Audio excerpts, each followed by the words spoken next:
I'm just getting things tuned in here, so stick on. I'm just trying to get us some, you know, trying to get us a little juicy, if you know what I mean. I got to get the tripod, got a few things to talk to you about, got a few questions for you. If you're just joining in here, if you can let me know audio is okay, that'd be great. Let's get you on a tripod here or something, shall we? So you're not looking up at the sky like you're on your table there at the doctor's office. Yes. Yeah, much better. Hope everybody's doing good. It's been a minute. I wanted to jump on and say hello to everybody. If you're new here, if you don't mind, hit the like button. Also, let me know. If you don't got nothing, just let me know what state you're in. And all that jazz. A lot of people always ask, what do you do? What do you do? Well, right here. Do garage doors, we do gates, run multiple businesses. You know, but you're more welcome to, if you got questions about anything or personal, you don't feel you can interrupt at any point like it's out of subject. I don't think the service spring, I'm gonna make a special video probably for him, but I wanted to at least start off with, I couldn't tell you how happy I was for them. They were super nice. Sent a nice card. That was very nice of them. They didn't have to do that. That lets me know that they're listening. I am so grateful. Look at that. It's like first time it fits. Boom. We got a hat. Oh, look at that. Nice. Very nice. That was very nice of them. I might bring up something, reading them a little bit. I got to get some more. Hopefully I can buy some of these. But I can buy some of these because I know the guys, they wanted to scoop them up. And I don't believe they're pretty cool looking. They're pretty cool looking, I ain't gonna lie. So maybe what we'll do is if we get any interest on them or something, somebody can email me, text me, whatever. Maybe we'll do some giveaways on them or something if I can buy them. Hopefully I can buy them from their website. If anybody knows, let me know.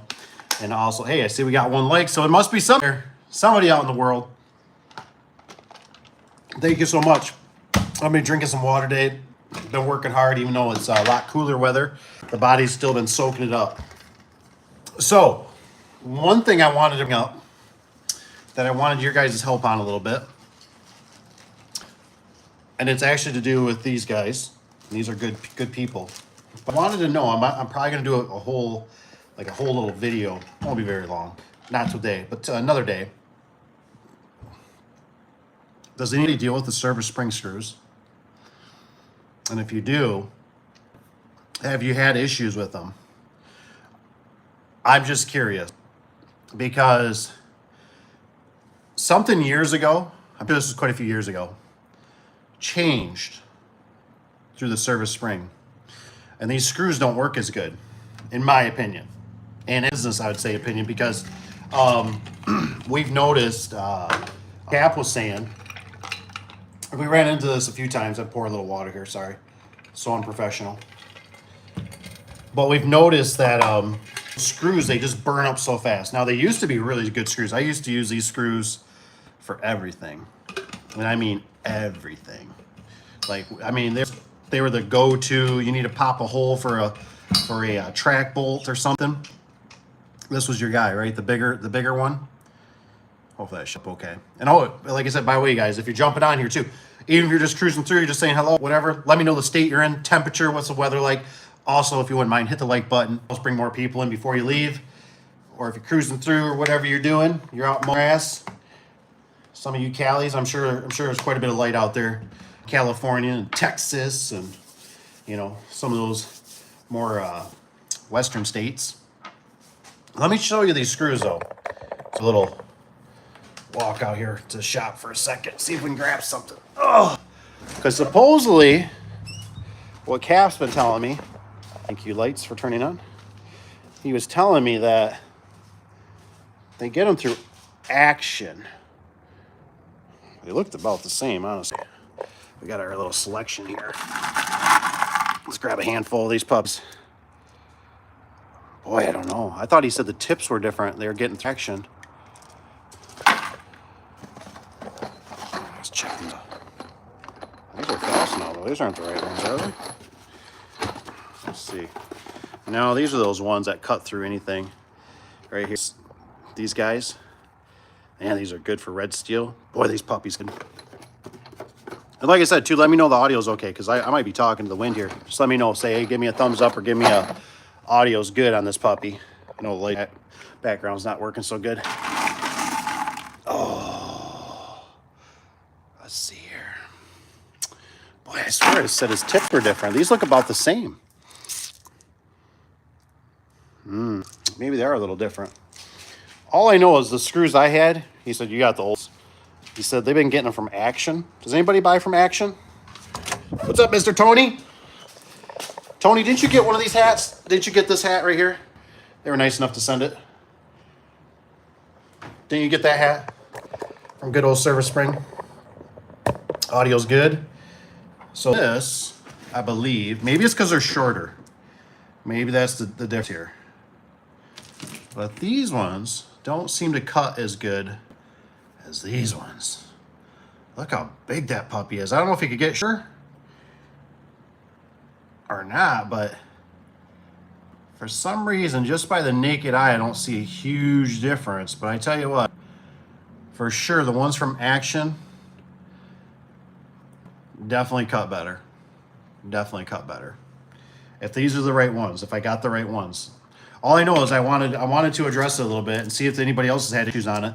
Like I said, the Service Spring, the big tappers, they don't cut as good as they used to.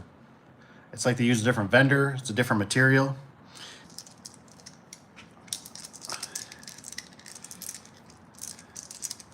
What do you got there? Siri, a little box with the cup.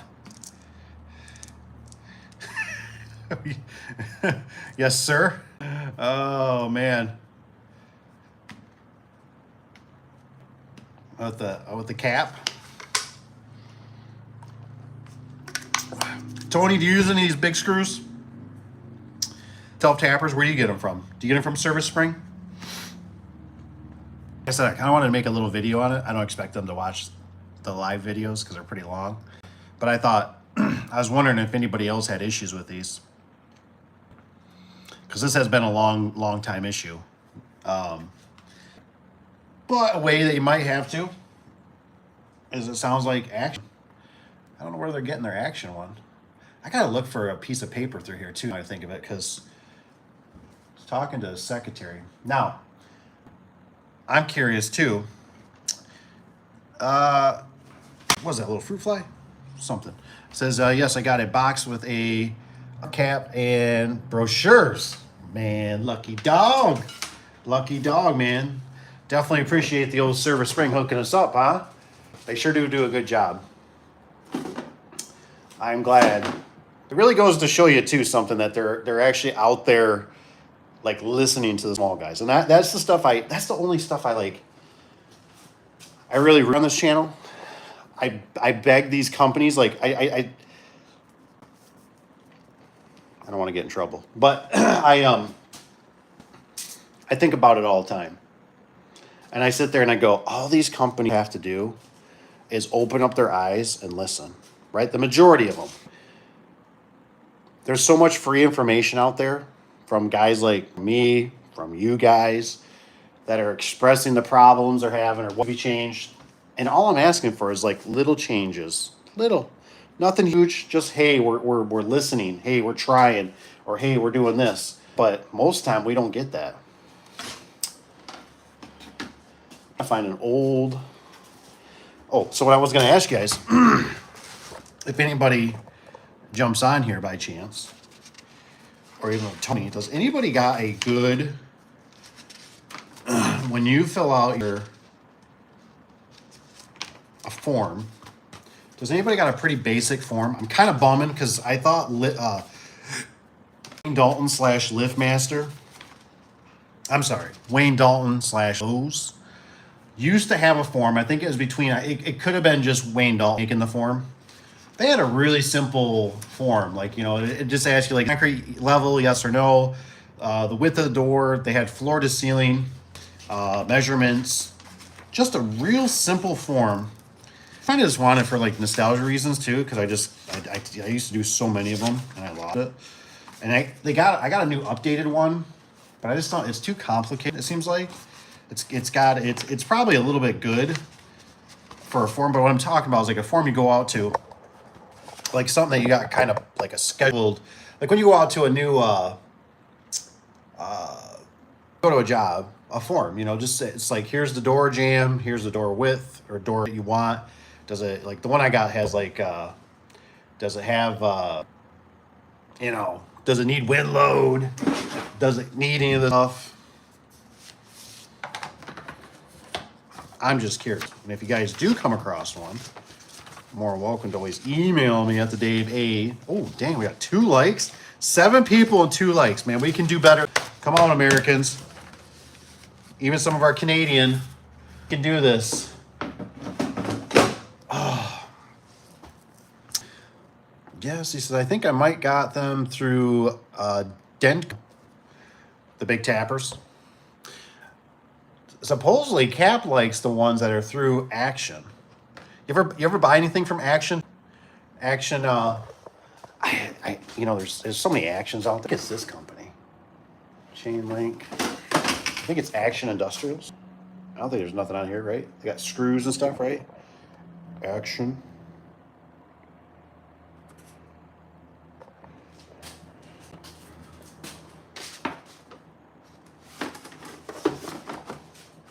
Oops, better not put it back there. I'll get hidden. Never be fun. Might be where they use it.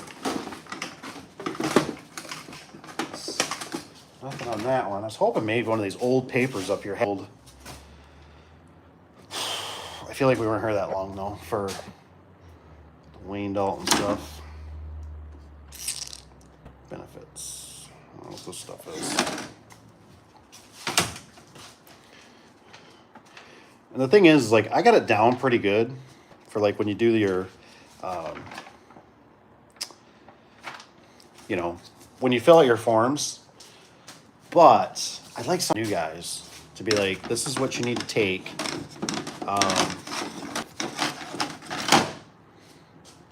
This is what you need to take when you go to the job site to fill out. So you kind of have a formula. And one that I can kind of back up or I can trust. This is whatever. This is Entramatic, whatever. This is probably not it. Let's see if there's anything in here. But if you guys jump in here too, like I said, you got anything going on, let me know. Hopefully the jobs aren't drying up. You're staying pretty busy. This is a yes. Hey, not sure. Something affordable. You like ordering through Denko? It was either Denko or Resource. That's the one. That's the one, Tony. Resource. Isn't Resource the one with the guy that's in the front? This guy's arms crossed, whatever, the big macho guy?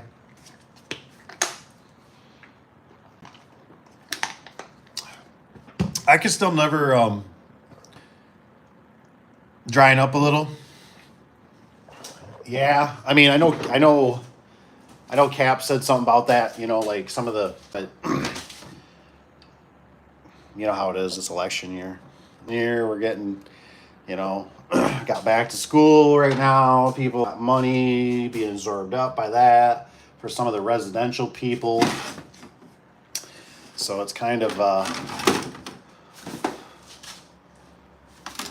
one of those things, like I said, I don't think it's on fire out there. Maybe once the weather starts cooling off a little bit, things will maybe pick up a little bit, just a little bit. It's always hard to say because, I always want to talk to Jay from JF Enterprise. He was always the one that told me, he goes, I didn't really understand it, but he always used to tell me, he goes, you know how it is, the seasons. And I'm like, the seasons? He's like, there's seasons to it. And I was like, now I'm starting, as I'm getting older and I get a few more gray hairs, I understand the seasons where it's like, and right now my anxiety across the board in a sense goes up from here because it's like, to me, it's like you'll start getting people that'll take a week off or something for some kind of vacation. sickness can be upon us, right? It can start happening. People are starting to get ambitious. Oh my gosh, we're at the end of the year already. I got to get this project done. I got to get this done, and so all of a sudden that stuff can just come rushing in, and you can just be slammed to the end of the year, and it's like feels like the new year comes, and it's kind of like poof. It's like, what happened? Everybody go, and it just all depends on the weather too. The blizzards and snow.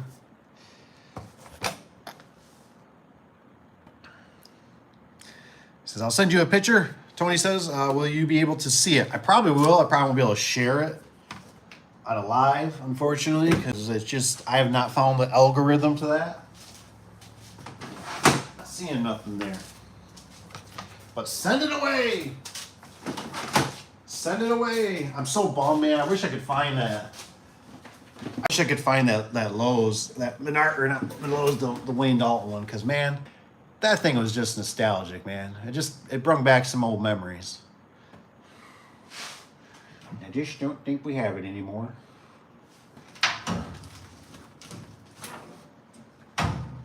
Let's take a look here. Ooh, service spring. Sections. Well, these might work. These might work. I didn't realize I made these back in the day. I must have customized them a little bit. Good job, Dave. Take pictures, take pictures, take pictures. It's not like the ones. These are actually probably better. These are probably actually better. I'll show you here in a minute. I wanted to see if, I don't know why we still had this, if we had an ad in here at one time or not. I can still ask you guys about it. And like I said, if you guys got any questions tonight, it's a free-for-all. Bring it on up. I just haven't been out here for a while. Been a little busy. Been soaking up those cooler days a little bit. Get a little more hustle. But I want to ask you guys though. I don't think our ad's in this one, but actually one of my competition's in here, and they're good. They're good people, so I don't mind showing theirs. Something. But anyways, this is old, really old. This coming out, as far as I know. Did you guys ever have luck with these? Right. This is Shepherd. Good guys. Don't call them, but they got CHI and stuff. But anyways, they do gutters. Does anybody ever have that? What's up, Justin? Justin Johnson. Hope you're doing good. But I'm just curious. Have you guys ever... I never had good luck with these. If I did, it was always at the last minute, right? Somebody would always, like, we do the job. They'd be like, how much? I'd be like, $65. Well, I got this coupon. And I'm like, for $10. And I'm like, and then it was like, you had to change it where, like, coupon needs to be presented before service or something. You know what I mean? But I just still... This one, you get a free keypad. Get a free keypad. We do garage door repairs, broken spring replace, garage door panels and replacements, new garage doors and openers, new garage doors, and more. Hey, by the way, if you're cruising through, don't forget, please hit the like button. Just helps bring more great fun, like Tony, Kevin, Rusty, Justin. This helps the algos. So if you don't mind hitting the like button, I don't get a nickel from it. It just helps people around. And I like being around great people, just like you guys. But anyways, a lot of gutters. Like garage doors and gutters is like very common for around here. Like we always get people, you do gutters? I'm like, why would I do gutters? Like, I feel like I get garage doors and gates because they're like kind of the same. Like at least Osco used to sell commercial gate operators, commercial gate operators and commercial garage door openers. Like I get they were kind of the same wheelhouse and remotes and transmitters. But gutters, I'm always like, why are gutters associated with garage doors? Is that just around here? Or is that, you see that around your area too?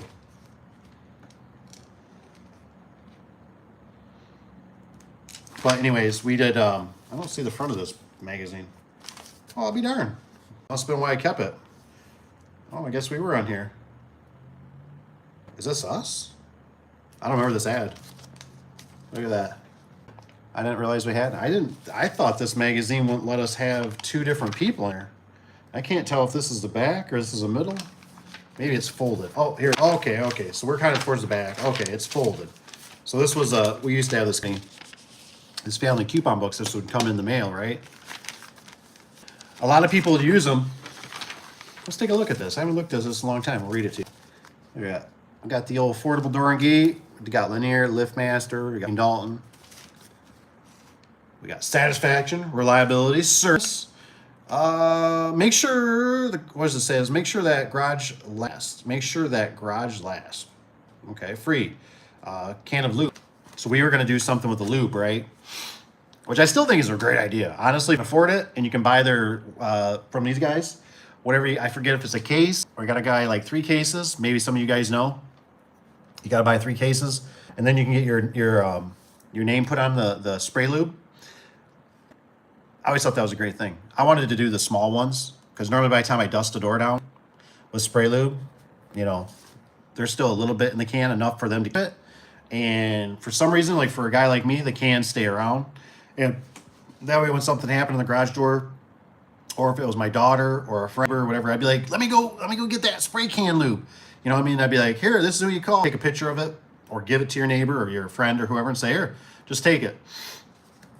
I feel like it's a great way. Obviously, stickers is good too. Stickers on the doors, the wall buttons.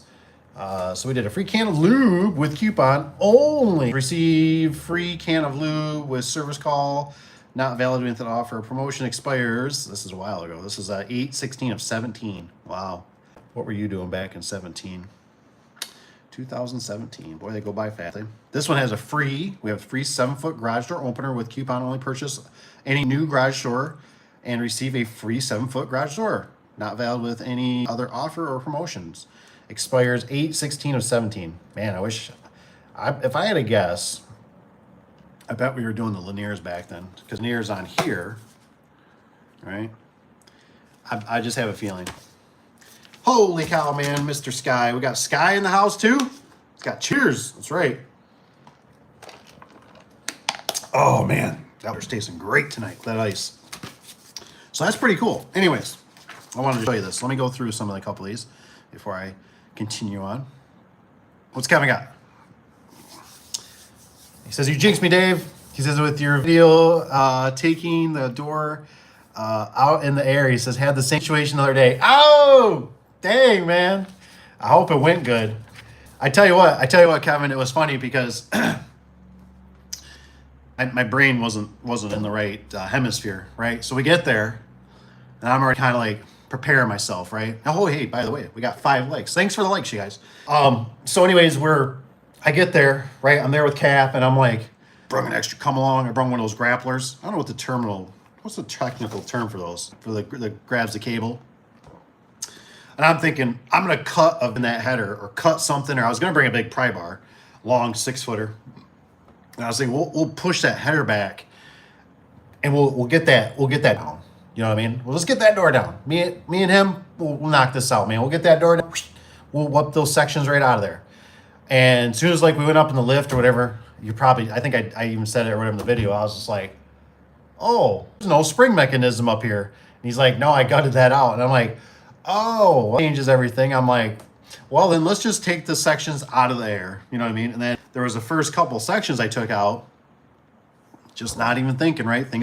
And as we're pulling the sections out, the rollers, you know, I hear the roller hit, and all of a sudden, like, holy crap, there's a truck sitting right there. And it's like the last thing we want is for that roller to hit the fender, to damage the customer's, you know, truck. You know what I mean? That no good. Or hit the windshield. So sorry, Kevin. Sometimes, isn't it? It's like sometimes you think about something or something, you know, boom, I jinxed you. I'm so sorry. Hopefully it went good. You already had a video. Hopefully the video, you know, you're like confident in this. I mean, I know you know how to do it, but I'm just saying, like, you're like, I already watched this. Don't do this. Do this. Rusty, what's up? Hey, Dave. Rusty, hope you're doing good.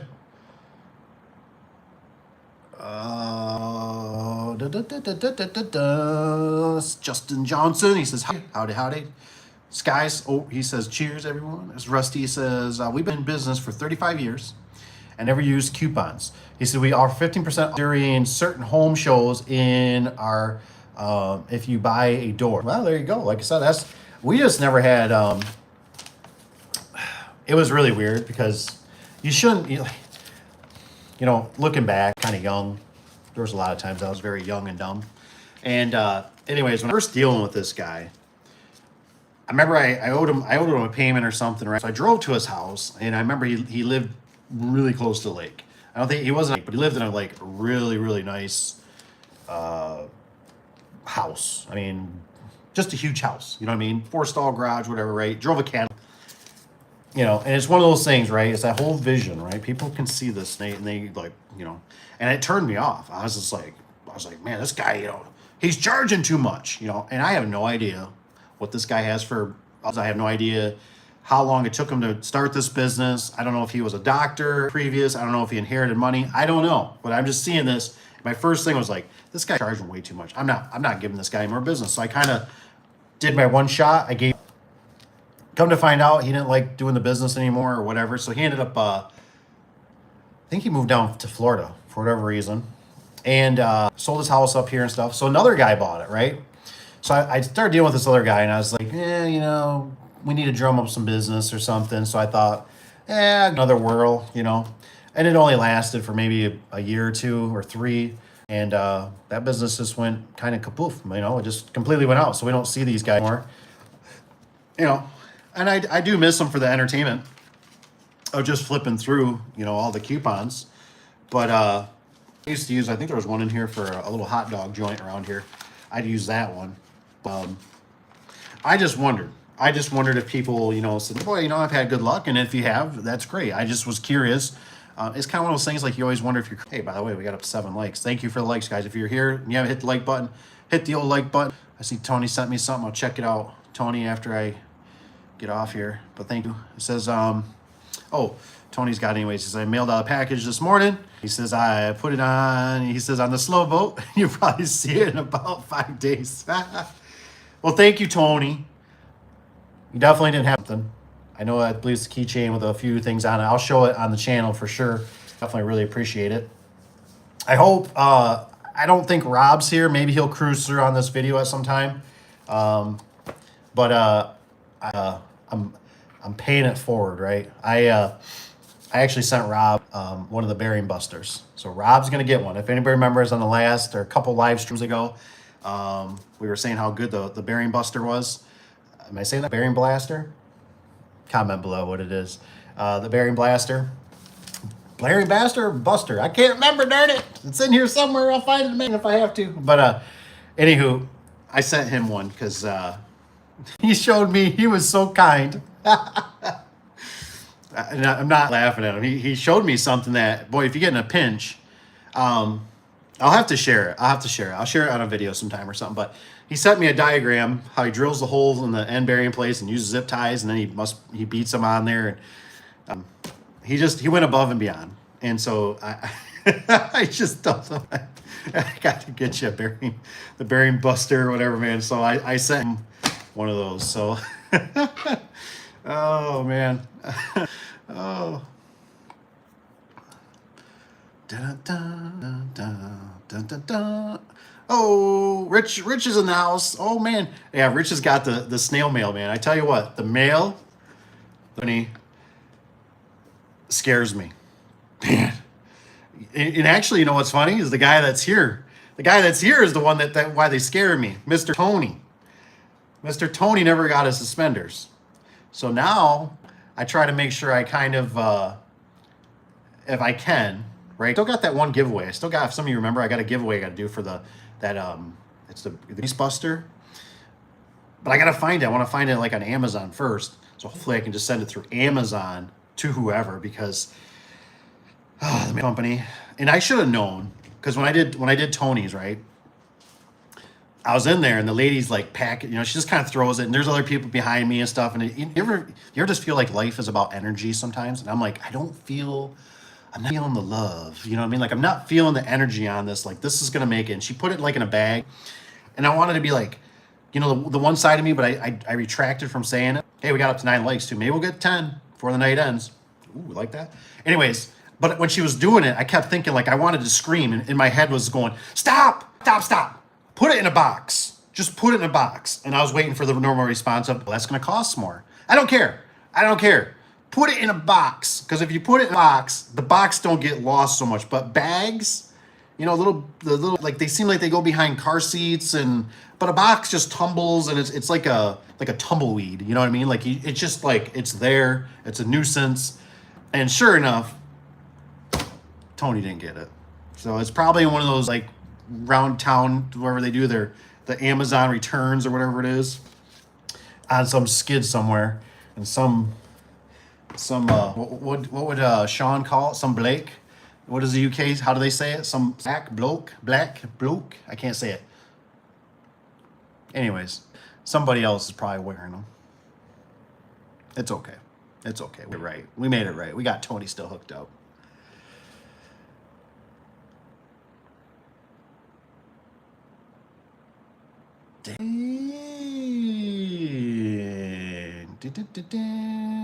Back to, oh, he's got.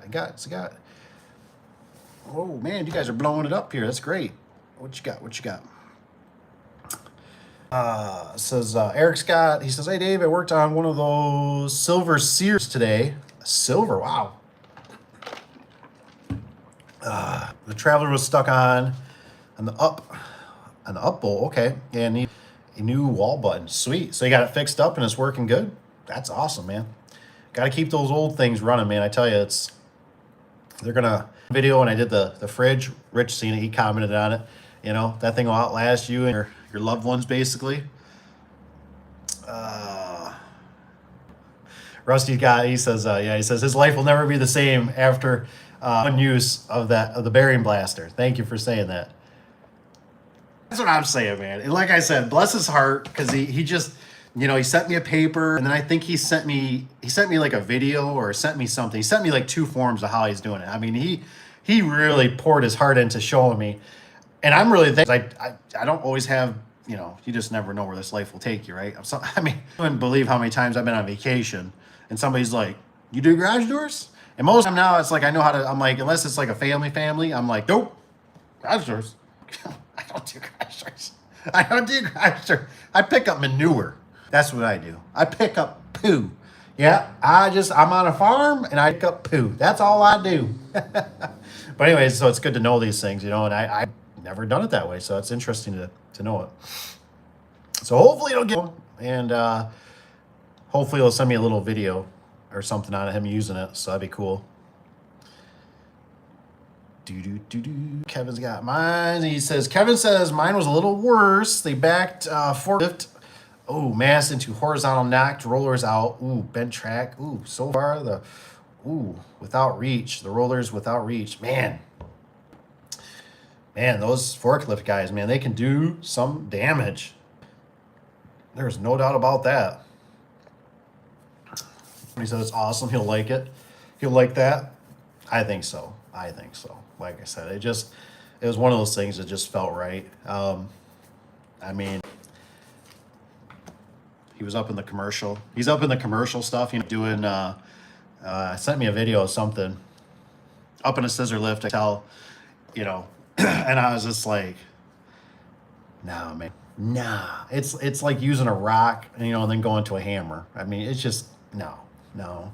And I never thought they were that big a deal either. I thought, I'll try one. Once I did it, I was like, oh.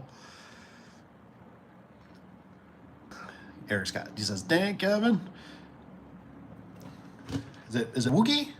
It's like Woogie Boogie? I'm sorry if I'm messing it up. I'm not trying to make fun of you. What do you got here? It says, can I use Google Ads to market my business here in Nevada? Ooh, Nevada. If I'm not licensed contractor and operate under handyman exemption. Thank you. Ooh, well, I'd like to hear if the boys got anything to say about it. I'm kind of a, how do we say it? I'm kind of a guy who cut the trails, you know what I mean? Like, so to me, I would probably, my first thing, see, the thing is, a lot of stuff is, what I look at is, hey, we made 10 likes. Thank you for the likes, you guys. Keep them coming if it's cruising through and whatnot. Anyways, but the business, right, with Google, just go for it. Just go for it. You know what I mean? I'm a big believer now in this. This is not legal advice. This is not, basically don't sue me, bro. It's go do it, ask for forgiveness, right? Just because once you start going in there, you might find things that they're going to ask that you have no control over, you can't produce. And then you know what you have to, you know what I mean? But yeah, I mean, if you want to try to do it under handyman or however you got to swing it, go for it. Because that stuff is getting, I mean, what was it, about 2 years ago, or a year ago? I had to set up another business, and Google changed, man. Google has changed dramatically.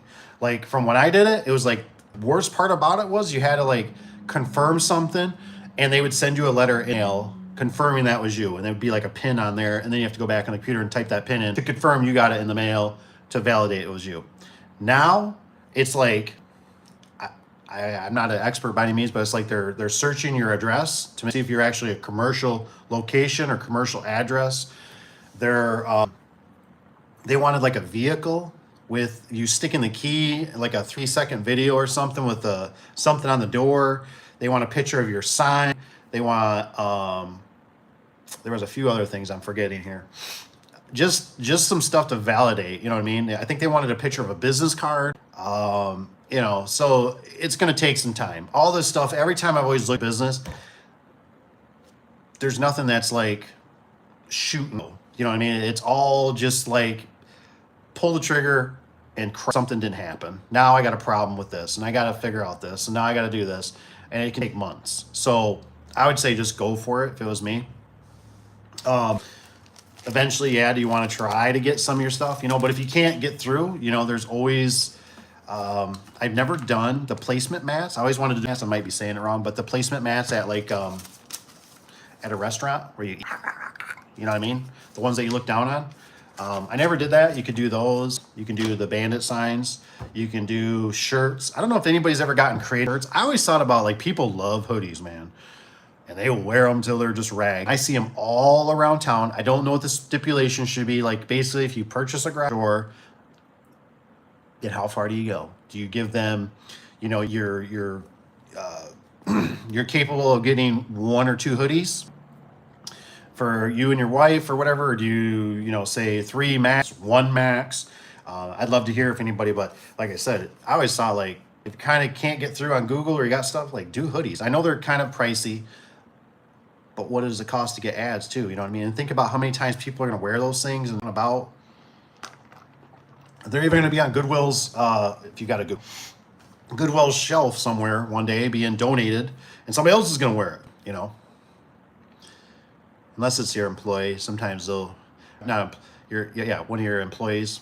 Sometimes I've had a rogue one before here or there. They just turn them into rags, Got to change oil on the car today. Well, that's what that turns into.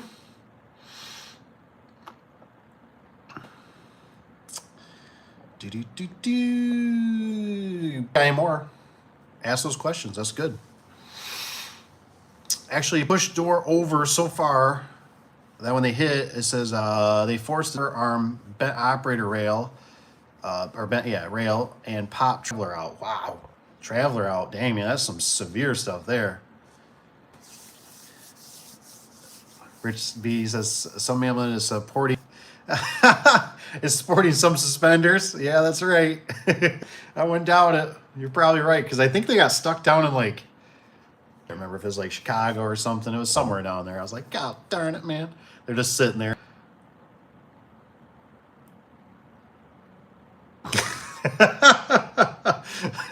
Tony says, don't tell me that Davey says I sent an envelope. Oh man. They're gonna be thinking it's like keys to a Ferrari or something. They'll be like, I'm taking these things. Bubble envelope. I think that's how your suspenders. So maybe we'll be even, Tony. Maybe we'll be even. I'll let you know. Maybe we'll be even on it. We'll see. We'll see if they make it. Rich says, is it bloke wanker? I love it. Oh man. Says I got to look into the bearing blaster. Heck yeah, you do, buddy. Eric, I didn't think you did too much. So like commercial and stuff like that, they're good for residential too, man. But I mean, like I said, You love it. A little pricey, but worth the money, especially when you're in the moment. You guys ever feel that way? I can't tell you how many it's like, nah, I'm not going to spend that. Nah, I'm not going to spend that. That's 40, that's 60, it's 120, it's 200.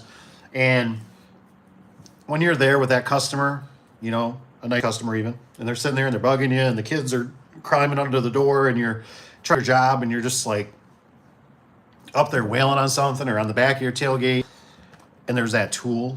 Like, has anybody ever used that tool?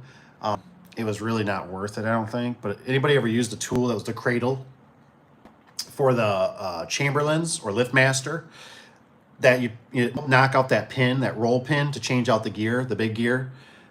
Because all you had to do was change out the big gear and the rest of it was okay. But I got away from that because the other stuff was already had wear and tear on it, so it's just easier to do the whole sprocket. But to have that little block, right, that brown block that Service Spring would sell, and man, knock out that pin. Oh, that make life just so much more easy and enjoyable. And if you had the right dowel pin for it, oh.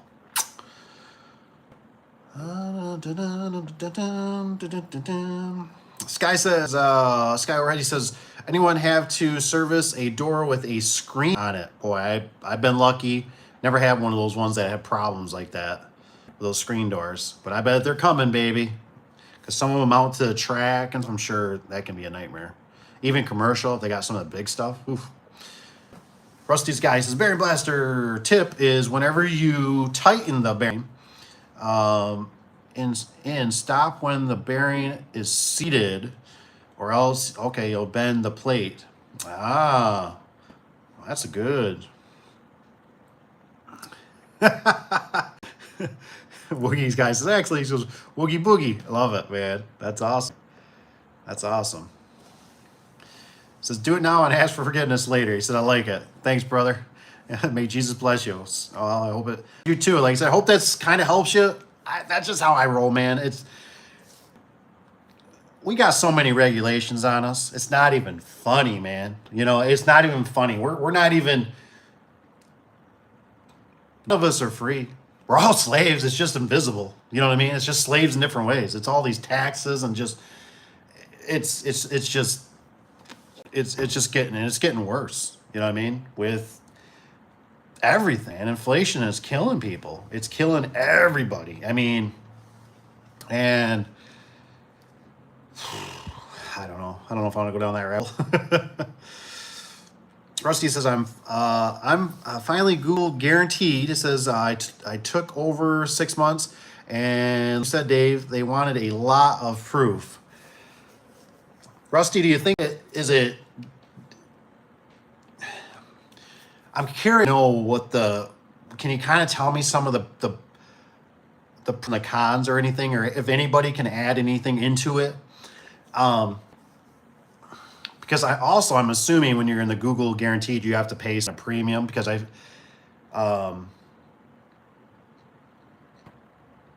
feel like it's turned into, how do I say it? It's turned into a sports events, right? You know, you want front rows, kind of turns into, and it's kind of, I'm not saying it's right or wrong, but I wonder, you know, if you can just give me an insight into it. And like I said, too, if it's something you want to shoot me an email and possible where I could share it, pros and cons, just something that you think is kind of helpful on it. Because I don't know. I don't know. I'm a little old school still. So I'm kind of like, I like the organic stuff a little bit, but I also know it's like, boom, somebody could come in, they can just do an ad dollars, and they could just trump you in a sense, right?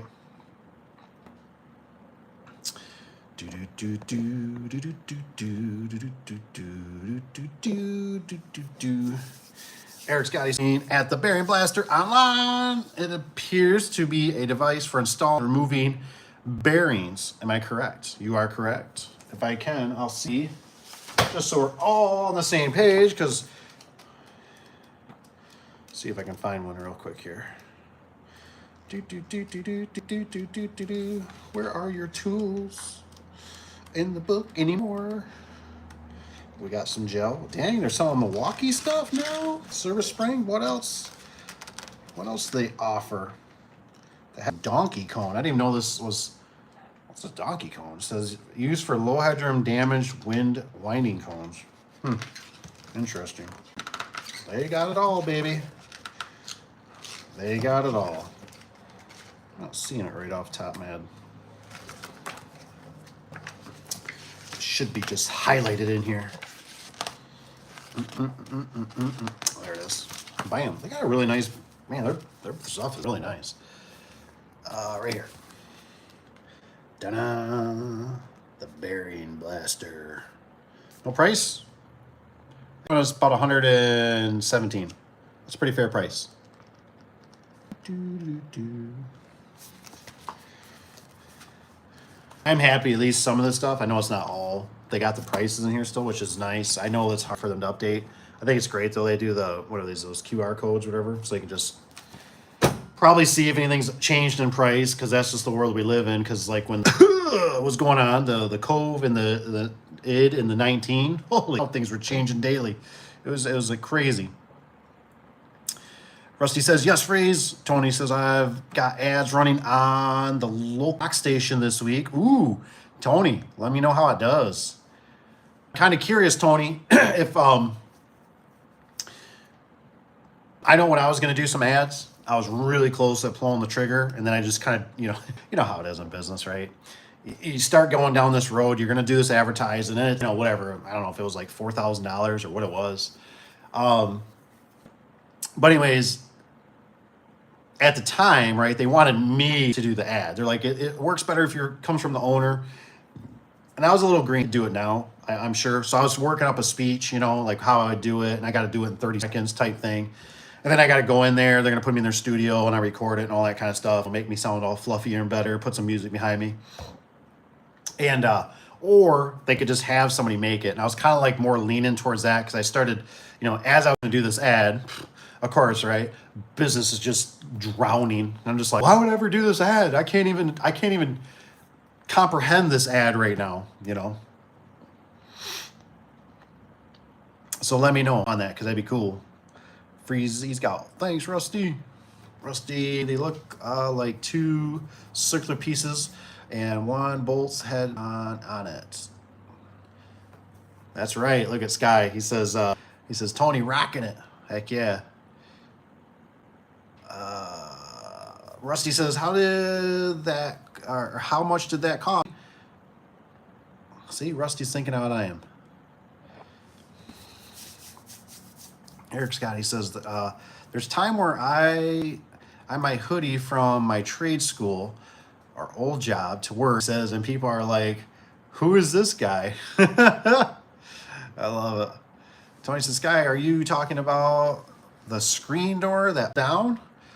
Ooh, that's good. He says, Rusty, Tony's got, it's like $650, I believe. Ooh, so if it's $650, is that like per ad? Is that per week, month? I'm just kind of curious, Tony, if you don't mind sharing. I feel like I don't remember how it went for like 3 months or something. I can't remember.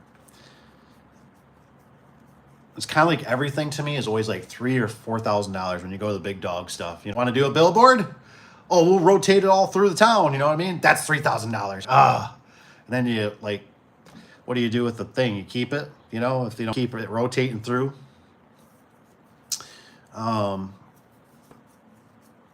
Sky says, yep, those pull down ones on track. Eric says, I've been to places with the door screens. He says they are pretty annoying, but really cool to see them work. I don't think I've ever had one. I think I seen one when I wasn't working on the door. Oh, you know what the one I seen? It was on the it pulled over the door that went into the house, just a man door. It was really slick. It just went against the wall, real smooth. She's like, yeah, we can just pull this off here into the house through the garage without the bugs. It was really nice. Good built. What brand it was, but Rusty's got, will you ask customer if they heard the ad to see if it worked? Ooh. Yeah, buddy. What you got there, Rich? You got Love 2024? You think of Mr. T? What you got? Scours is cheers, Eric Freeze. Rusty says, I'm paying, okay, so Rusty's guy, he says, I'm paying $2,200 a month for online advertising on Google. I have read that Google guarantee are not paid ads. He says, excuse me, they're split up between everyone that is guaranteed in the area. Interesting. Interesting. It'd be really fun to like team up with another garage door company in my area and like go through the whole experience, but we could see if we're going to pay the same or something. They try to, I guess what I'm a little bit concerned about is, are they going to, I got to put the power back onto this thing, so it's going to be a little jumpy here. Don't mind me. I'm trying to stick her in there. But I have a feeling that it could turn into the whole, how do I explain it? Like Home Advisor or Angie's List or Angie's, whatever you want. I have a feeling it could turn into that, where like, well, it pays a little more, so this one gets to the rotation on the top a little bit more. Not saying, but I'm sure, Rusty, you know what I mean. You just how it is. It's like one of those things, like, it seems like you never quite really understand taxes, except they're coming and you got to pay them. Or Google. Those are like the mysteries, or Facebook. Those are the mysteries of life. Like nobody knows. Nobody knows. Nobody will know. You know, nobody knows the real algorithms, you know what I mean? Or the real taxes, or the real way it works. It just works. And you just have to pay. It's okay. It's cool. But no, thank you for sharing that, because that's good to know. Eric's got a cheers, man. Love it. Rusty says, I think it's about $600 per year to be in Google Guarantee Program, but each time your ad is shown, you're not paying. I don't think it works as like a, the way I understood it through another guy in another business, when explaining it, that it was like, you know, and he was for it. He was explaining that, he says, you know, I think it's, you know, you want the front row seat, you're at a concert or something like that, you have to pay a premium price. And he said, I'm game with that. So I just wonder if, you know, and it's too bad, like I'm not in Rusty's area, and it's too bad I'm not a millionaire, where I could just be like, challenge it and be like, watch this. You'll see mine way more, and who's gonna ever know, really, too, because who's gonna watch it unless you're, I don't know how you regulate it or check it. It kind of goes back to that whole phone book.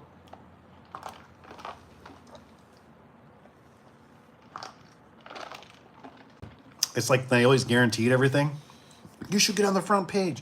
You're gonna get these views, and I'm always like, how do you guys know what the phone book gets? How? And unless they change your phone number. Never like that, right? When they change your phone number, I guess they change it at all, Rusty, or they offer that, so you can, because that's normally one way you can gauge it, right? Got up to 11 likes, guys. Bada bing. If you're here cruising through, like I said, hit the like button. Just helps bring more fun people. Like we have Boogie Woogie here.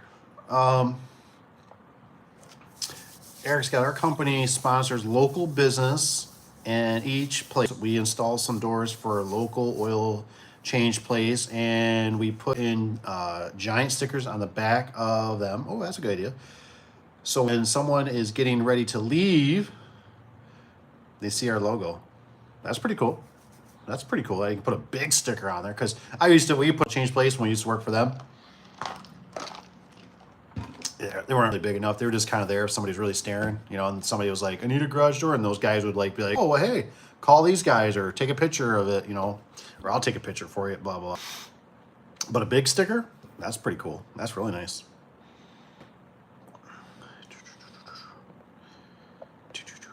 Rusty's got, it says, Tony says, Rusty, I always ask the customer how they heard about me. Says, I have signs around town. I'm on Google, which gives me business. He says, and I always ask for them to leave me a review or whatever. So I noticed, like, I don't know if anybody's ever seen them too. They're coming out with, they got the cards now, so you can, and then you can have somebody like scan it right then and there. I honestly believe, like the Google Ads, you got to have the customer do it pretty much right then and there. And I was kind of thinking, I was like, boy, we could pick up ours, but sometimes the problem for us is we don't really do so much residential. We do a lot of commercial, repeat customers, regional customers. So you're kind of, but personally like it that way because you kind of have, they're your salespeople. You know what I mean? You're kind of locked in. You've played ball with them. You know how the system, how the back and forth, the money exchange, and I still really like the commercial.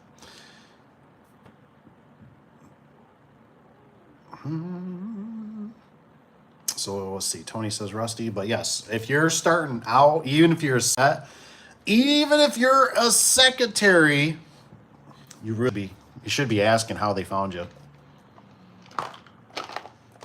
It really is super important. When I would answer the phone, I'd always ask, and then I used to have it. I think I kind of got off track and forgot to share this with you guys. This was a sheet that we got through Lowe's. I modified it, right? Kind of cheesy, but I modified it. Had a business card, just screened it in. But this was something. If you guys had something, I was kind of looking for something in this range, right? Maybe a little simpler. This one's a little more complex. Like this got what is this? Wind load. We don't really deal with so much wind load. No or yes. This tells you the miles per hour, so you have to let them know. So like Lowe's wants to know. You got model on here. I like this part though, where it asks you about. It says door opening size and then door size needed. I kind of like that. You know what I mean? Glass, locks. This is important. Some of you new guys, I need to do a video on this or something. But some of you new guys, don't be like me. And I cheaped out one time. I don't know what I was thinking. I was a greenhorn, and you guys can back me on this or say if I'm crazy. But what I've learned is when you install a garage door, you must put some kind of lock mechanism on there. Outside T-handle, inside slide lock, garage door opener. You have to put some kind of mechanical. I don't know why I would not put one on this. I think the customer didn't want one or something. I can't remember because they always lifted it up from the outside, but they didn't want a T-handle. I had to go back to that customer. I was so irritated because I had to go back and I had to put a slide lock on there. I ended up putting a T-handle on there, but I couldn't get the door right. The door kept bouncing off the ground. Now this old door was so perfect, probably like an old wood door. It was so perfect in there that it would always sit, and he'd always just go out and want nothing locked on it. And I was like, fine, whatever, that's fine. Like, I'll put a handle out here. You can just lift it up like how you used to. Didn't work that way. So what I'm trying to get, though, is you got to always factor in something. You got to put a T-handle on there. And I don't know if maybe he didn't want to spend the extra, 30, 60, 80 bucks, whatever it was for a T-handle. But I remember it didn't work. And I tried, like, you had to gently put the door down, but the door would want to drift up another half an inch or so. He wasn't having it, baby. So just something to always think about. You gotta put some kind of mechanical lock on that thing. Slide lock, T-handle, something. Tony says, Rusty, always have customers, how they heard about me. Tony says, I'm on Google, which gives me tons, Tony. They found awesome. And I'm big on putting golf tees out at the golf course that has my name and number. Yes, Tony loves the golf tees, which has worked out really good. It's a good idea. Only person I ever heard talk. I think it's a good idea. Rusty says, I agree, Dave. I got to pay to get out front. When I sell one door, he says, I make over 22 profit. He says, so it pays for the whole month advertising itself the first time. Rusty's got the big bucks, man. What's Eric got? Eric says, we also have done more normal advertising, such as advertisements at newspapers, phone books. Holy cow, Eric, they still got phone books? I don't even think we get one dropped off to us anymore. It says back before our local radio station got bought out, we had radio commercials. Normal advertising, also done more normal advertising, such as, wow, cool, man. Yeah, I don't think there's really any bad advertising in a sense, right? I mean, it's better to be out there, right, than nothing. I mean, you gotta, a lot of times the residential and stuff, like you gotta always keep that funnel really wide at the top, right? So you're trying to, expand the top while you dissolve the bottom. Hopefully you're, eventually upping your clientele, you're increasing your prices, you're going upwards, you're getting customers that are paying you better, treating you better. As you start out, you got to basically do whatever it takes. Hey, man, if you got to make $20, get that college education, go out there, just do it. You know what I mean?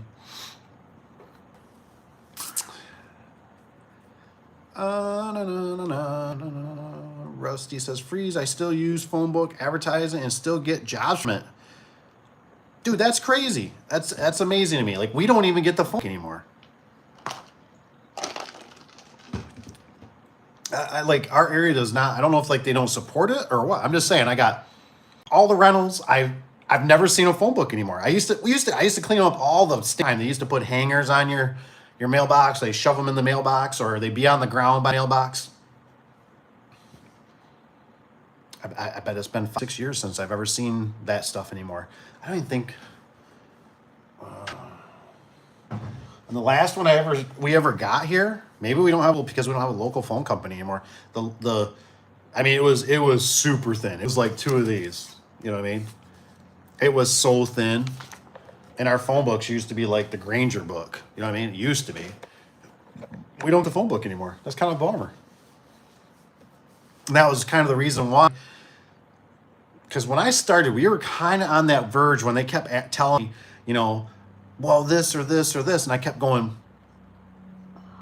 Every year, I was thinking, I use my phone more and more. Like every year, I mean, it was big jumps too. You know what I mean? When I started, I had Nokia. Nothing on that, barely sent a text out. Then I think I went to a BlackBerry. Very primitive, right? Better text, little email, little bit. Then I went to the HTC, I think, HTC E cell phone. That was a big, like, ooh, I can read text, I can respond. That was a big thing. I can respond back to text messages. And what was the next one? I think it was a Samsung. Went to Samsung, whoa, big upgrade. So those evolutions were happening, and it was like, I never look at the phone. I'm not saying it's not, because there's people out there just trying to, people think you can't always think how people think, right? Or how you think, I'm saying. Because but anyway, book, I never wanted to change my number because I knew in a year when that phone book, that promotion or advertisement was over, I was always nervous. A customer called and they go, this number is no longer connected. And they go, they're out of business. You know what I mean? And they wouldn't even try to search for us or find a different number. They just go, that company went out of business. I guess we ain't using them. Find somebody else. So that's why I was always really hesitant on using our genuine landline phone number, because I just thought, man, because like my mom, she was one of them, like her phone book was 3 years old. Like she get a new one, she just like to chuck it. I could lose the new one or whatever she do. I don't know what she do. Oh, I hit the wrong button.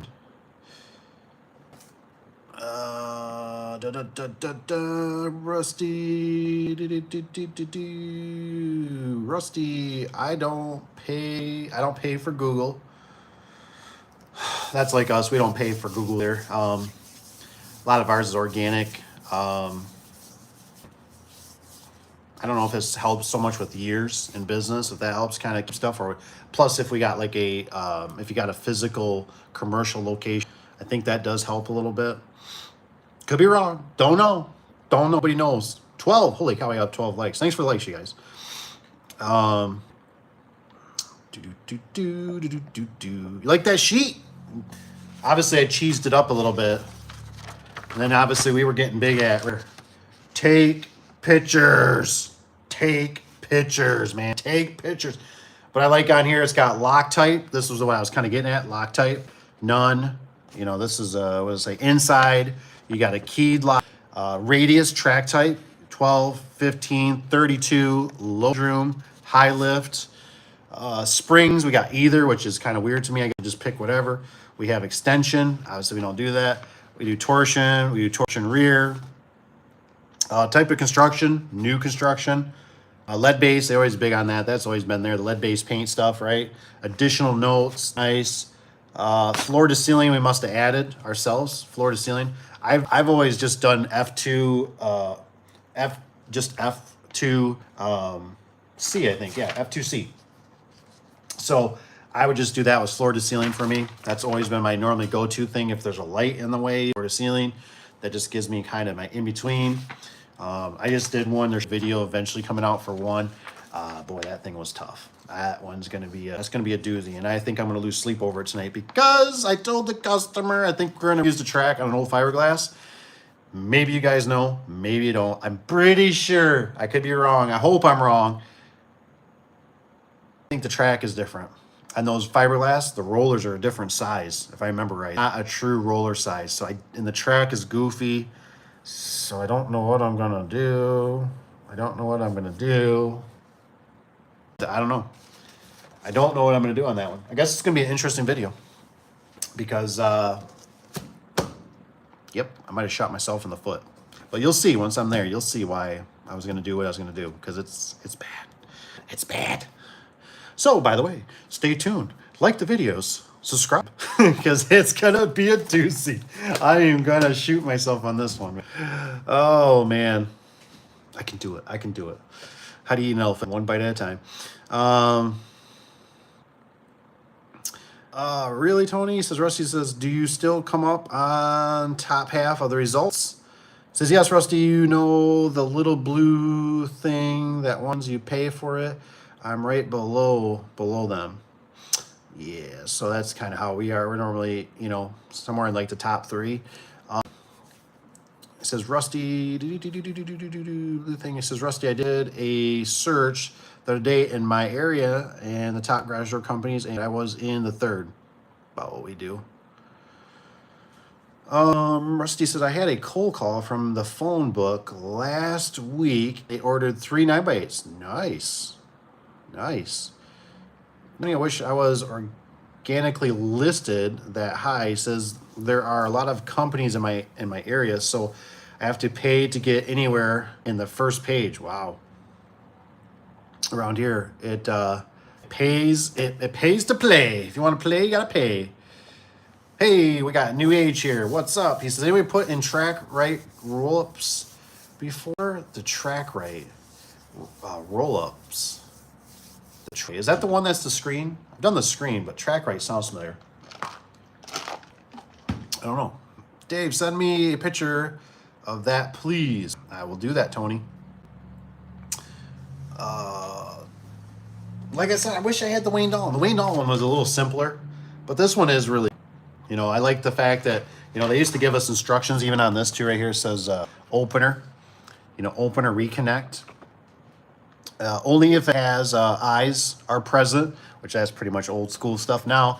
But and I like the fact that they always have, is there an outlet right up here, new opener, you circle. Is there an opener or an outlet within 3 feet?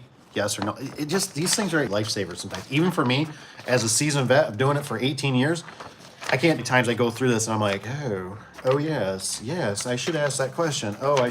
But I was also making the thing on the video today, talking about like, if anybody ever comes up with something kind of creative, I've really been more of like a body cam, or put your phone in a holster or something, or just, I used to just put it in my, they don't, a lot of shirts nowadays don't have the cigarette, I call cigarette pockets. I really like cigarette pockets, man. I tell you, for this kind of stuff right here, you know, when you got nuts and bolts, you know, you just something simple, throw it right there, throw your phone in there, whatever. I love them.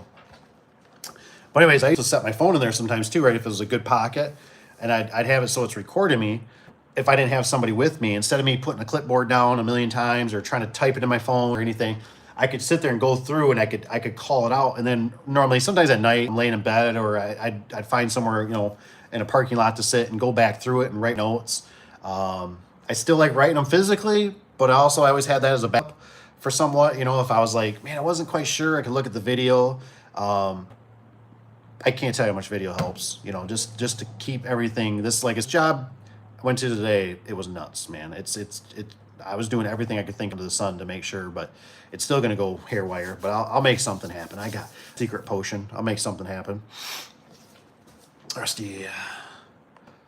Rusty, how many companies? We have 27 within an hour of me. Dave, send me a picture, please. That's nice. Tony, we have over 50. Holy moly. 50? 50? I hear complaints sometimes, and I'm like, we got like, I don't know. I think they've grown a little bit. So we probably got around maybe eight or 10.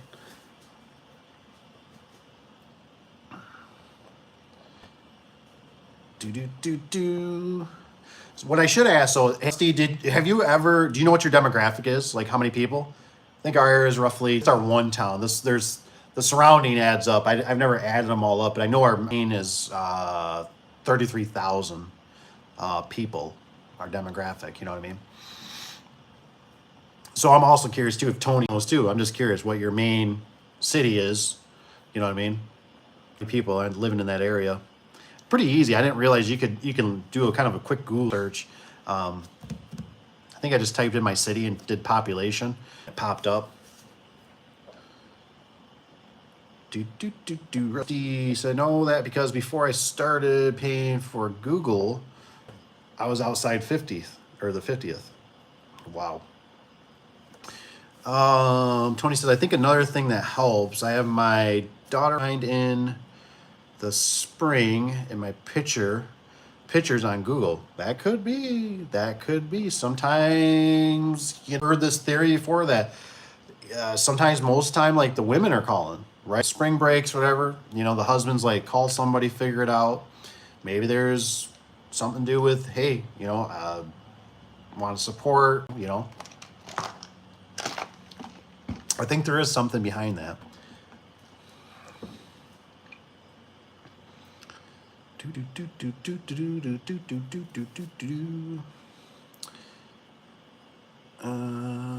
Eric Scott. And also another thing you remember with Google before I forget, Google likes to be played with. So don't forget with Google, it likes pictures, it likes interaction, it likes organic feedback. Make sure they're not from outside the service area, right? Like you're getting your grandma that's in California and you're in Texas, or Texas up to Michigan, or you know what I mean? Like it likes organic. It knows these things. These things are very these things are way more high tech than what we even know. So they organic, but it likes pictures. It doesn't hurt to put pictures.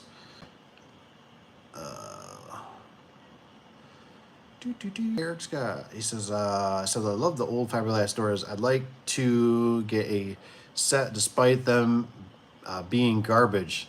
Well, it's kind of funny, Eric, that you bring that up, because I personally I wish somebody come out with a retro of the fiberglass door, because I tell you, I don't know if you guys have ever experienced this. And hey, by the way, thanks for the likes, you guys. Just keep them coming. If you're cruising through or whatever, appreciate it. Helps bring more people in. We love more. Anyways, the fiberglass doors. I can't tell you how many times I've gone into those places, right? And the old lawnmower's sitting there, an old classic one. It could be old Sears, John Deere, whatever. Just an old lawnmower, a nice workbench sitting there, nice little vite sitting there. And it could be a widow. Her husband passed away, and you went, wow, man, this guy, this guy built his family here. This was his dream. You see a little bike over in the corner. That was probably one of the daughters, or, one of the sons or something. And and that thing, if the sun's hitting it it lets in this beautiful glow that if it was a day that you didn't want to have the door open, neighbors quite seen, you wanted to be kind of left alone, you know what I mean? But you still wanted to be in that warm sunlight. It would put off such a beautiful glow in there. Another little light would help do whatever you had to do for a chore over a workbench. Man, they just gave off such a nice glow. And I felt so bad because I would tear those things out, just violently. And I'd put in a garage door, and by the time I get to the top, and you flip that top panel in there, it's just black. I mean, there's just no more life in this garage. And now it's like, you turn on those, whatever these are, those, one of those, the condensers, whatever, with the ballast in it, and it's humming away, and it's just almost like you took the spirit out of there. That's just me. I'm kind of weird like that. But I really wish somebody would do a retro of them where I could often say, look, you like, because I've had people go, they come in and they're like, whoa, Maybe I should have ordered a row of windows. And I'm like, yeah, I know. I'm sorry. You know, and it's just weird. Like those things have that perfect sunlight. Sometimes they hit them and they, man, you know, or you just get the ones that are all really beat to crap and they got a hole in it and there's a raccoon running there. You got to chase it out. Those ones, the spirit already left because there's a hole in it. And some, they just, you know, really because an extension spring or something broke and you almost feel kind of bad because the door, they seem like they last, especially if they got an overhang on them. They last a long time.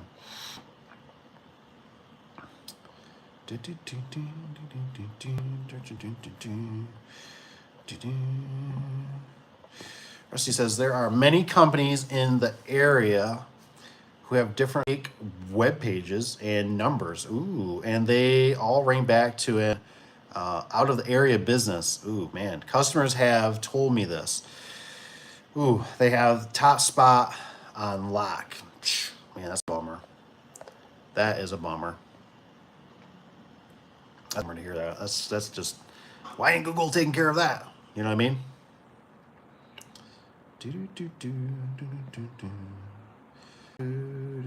What's this guy got? So maybe my ad should have my cat winding the spring. Oh, maybe. You never know. You really never know what's going to entice people. People, they do some weird stuff, man. People do, I mean, just, I've heard a lot of goofy things, you know, hey, I found you this way. Hey, I found you this way. I talked to this person. I did this. And you're like, oh, okay. Pat them, some of them even call our, they call a fencing company and the fencing company, the name's closed. So they call us and it's to one thing. I don't know. They just, everything under the sun, man. Russ says, yes, New Age. He says, I've had them seem on a cheaper end of roll-up doors. Nice. Says I go in E. He says, Rusty, I didn't notice anything different from installing it to a Clopay roll-up. Oh, nice. He says, I got 30 of them with cries tomorrow. Surely go in like Genesis ones. Well, come on, man. Come on. Come on, New Age. Send some pictures if you can of it. 30. Holy cow. Tony's got, hell yes, guy. He says, you get crazy ones. He says, then crazy ones, then kitty kitty. Oh, man. Is it Dab? What's up, Dab? How are you? Thank you for being alive. He says, the same time I am. Well, that's good. I'm glad we're all alive, man. We lose a lot of people, man. I don't know who we all lost this year. We lost a lot of people this year. Seems like every year we always are losing somebody. It's not good. It's not good. Huge. Is it Gina stores? I'm glad I didn't mess with those anymore. Man, I really don't like those. Those are a different breed, baby. A different breed. Oh, holy cow, Tony. Holy cow, man. 267,000 people? Man, I'm a small fish. Small fish. Wow. Dude, that's a lot. I don't know if Rusty, did Rusty say how many he's got? Rusty, how many people you got in your area? Here lately, I've been getting a lot of spring jobs because I give a price over the phone where everybody else wants to give a price once they get there. So the customer, so the customer tells me. Well, that's pretty cool. That's pretty cool. That's interesting. I'm actually really glad that you, because it's always a fine line, right? And I think it always depends on your situation. But I would totally, like, I like the idea about giving a price over the phone. I'm a big pre-qualify the customer. Pre-qualify the customer. No surprises. If you can give them a price, it's even better if they could send you a few pictures. That's always I love that. I love when they send a few pictures. Helps give you a whole, like, demographic of what's kind of going on. And if you can tell them, say, whatever, $300, $500, $600, $800, whatever your price is, right? And they're okay with that, then let's play, you know what I mean? Versus, I think if you're like precision garage door, yeah, you go out there, you know what I mean? Like, and I guess it all depends. Like I said, one of those things. I look at it and I go, at least for the company, for Affordable Door, how do you say it? Like there was a time, right? But there's no time now. We're always out of time, right? It's always, there's just got to do this, got to do that, I guess if you want to expand or you got time to do it, then you should, does that make sense? Like if you're just starting out and you need you need a job, you do whatever you got to do. You got to go there, you got to sell it to them. You think hopefully you show, whatever, collar on, shirt. You do what you got to do, man. You got to do what you got to do. I'm a big thing where I look at it, like I said, I did that for years. And it was like the end of the year would come and some of those jobs, because customers will waste your time. Some customers will. And your truck's got a lot of miles on it. You wonder why you're working weekends or after hours, working on the truck, fixing the truck or van. There's a lot of things that can add up. You know what I mean? I don't like doing that.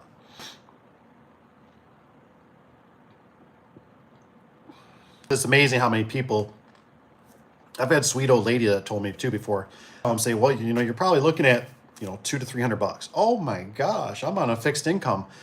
I'll have to call you back. You know what I mean? Like, I don't have that. I'll have to call you next month. You know what I mean? Because that's when I get paid. And I'm like, well,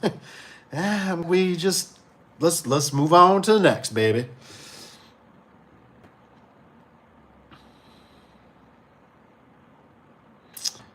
Rusty says there's probably close to 1 million people in the 40-mile radius. He says around me. He says, so more than 50 companies is more than your area having 27 based on population. Wow, that's crazy.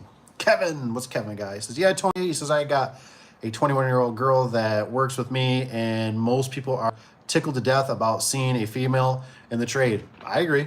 I'm sure. I tell you what, I went to the one today, and I'm not gonna lie, I was impressed. It was a rental, and there was two there, and they were, gosh, they had to be all of probably in their 60s, 63, maybe, I don't think quite hitting 70. Man, they were just going at it, man. They were out there just trimming trees, and I mean, I told them, I said, I am super impressed. Like, I mean, and I had a little one with me, my middle one. And I was just like, this is, you know what I mean? She's seeing, hey man, people are working hard. They're hustlers, man. They're out there. They're killing it, man. They're trying. So I was impressed. So I made sure I told them, I said, you guys are doing a great job. This one lady, she was using an electric chain. She was just going at it. She even showed me. She brought it right up to my face. She's like, see? And I'm just like, golly, I hope she doesn't like, she's not something where she does, see? My neck. Oh, man.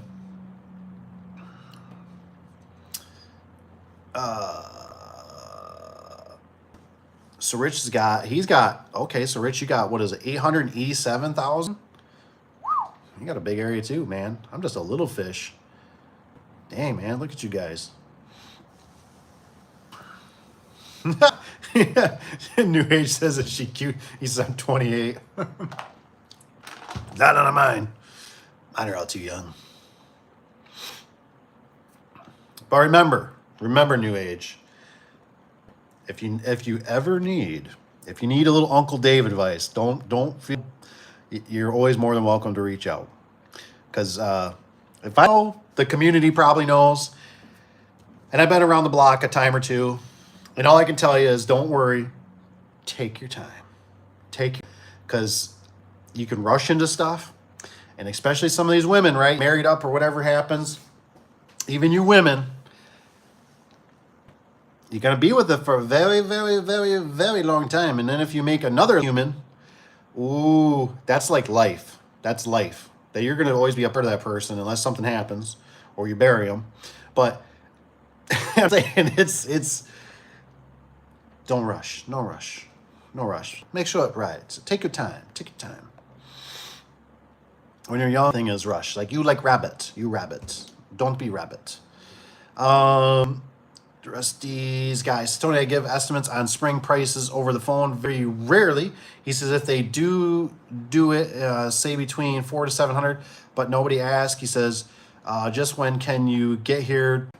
There you go. That might be nice, you know.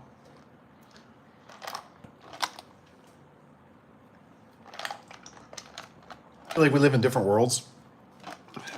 Sometimes Rusty's good to have here because obviously it shows a different demographic, and obviously a lot of people, man, a lot of people. For us, it's our demographic is very like I don't know, man. I tell you, sometimes up here in Michigan, I don't want to say like we have a lot of inconsiderate, but we have a lot of people that just seem like they will waste your time. Like you'll drive out there, you can have the best truck, you can be the best salesman, and they're just like, how much? You're like, yeah, it's gonna be, and they're just like, oh, well, like, you take a small child? How about can you take an old rusty 350 Chevy in the back? And you're like, no, like I need money, you know. And they're like, I don't got money, you know, but I got an oak tree out back you can cut down and haul away, you know. And you're like, so you want what, you know?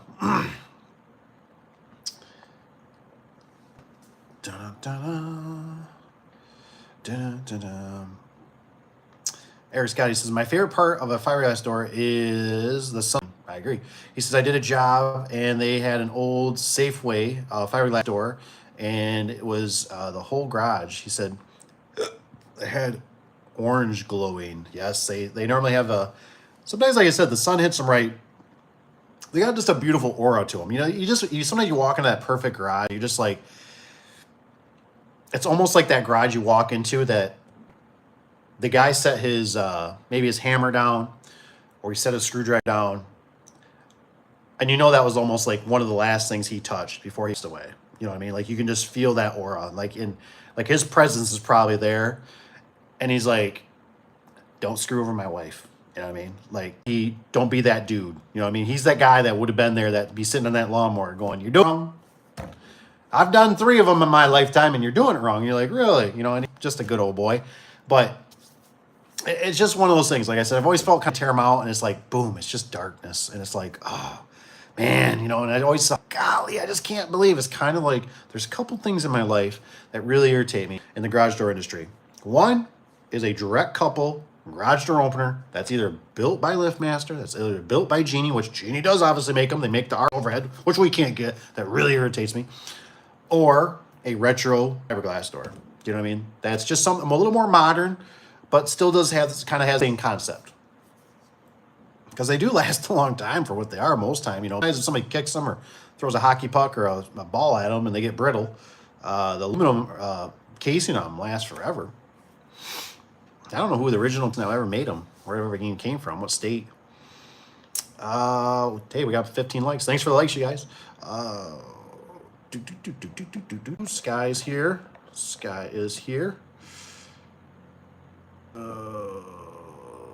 Sky, the guy was calling pictures.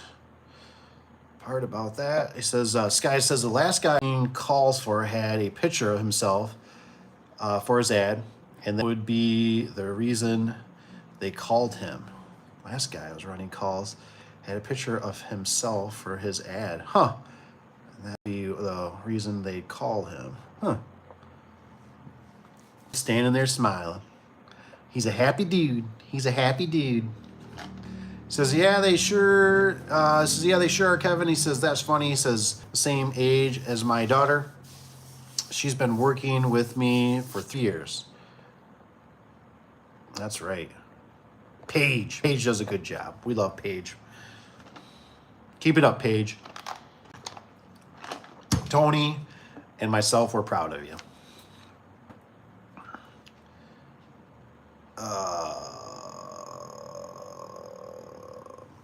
No work belt, no door picture, just a selfie shot. Interesting. Interesting. It says, Kevin's guy, he's up 3 years too. He says, better than half the guy I'm working with in 20 years of doing doors. It is weird. It's probably the bloodline, honestly, in the work ethics of, you know,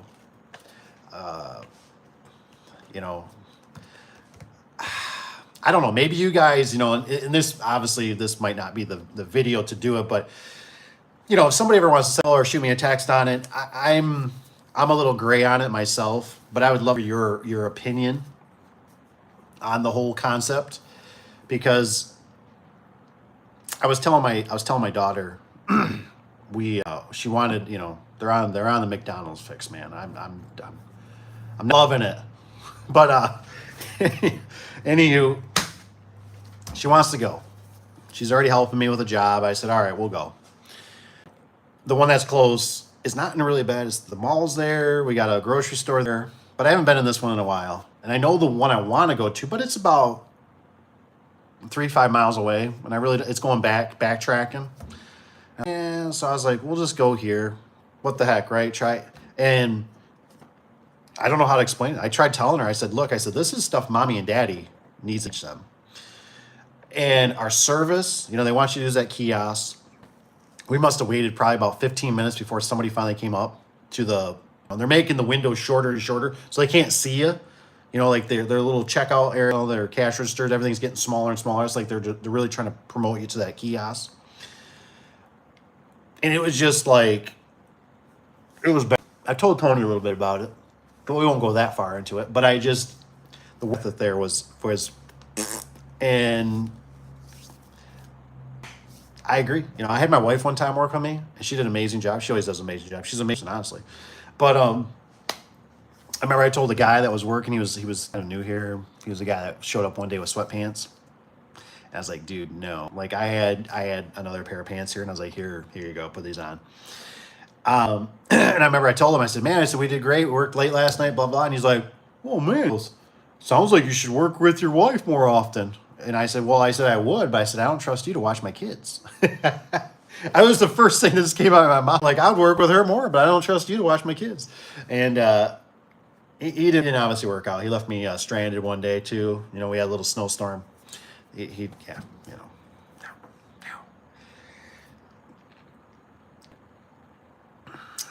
Tony says, that's too funny.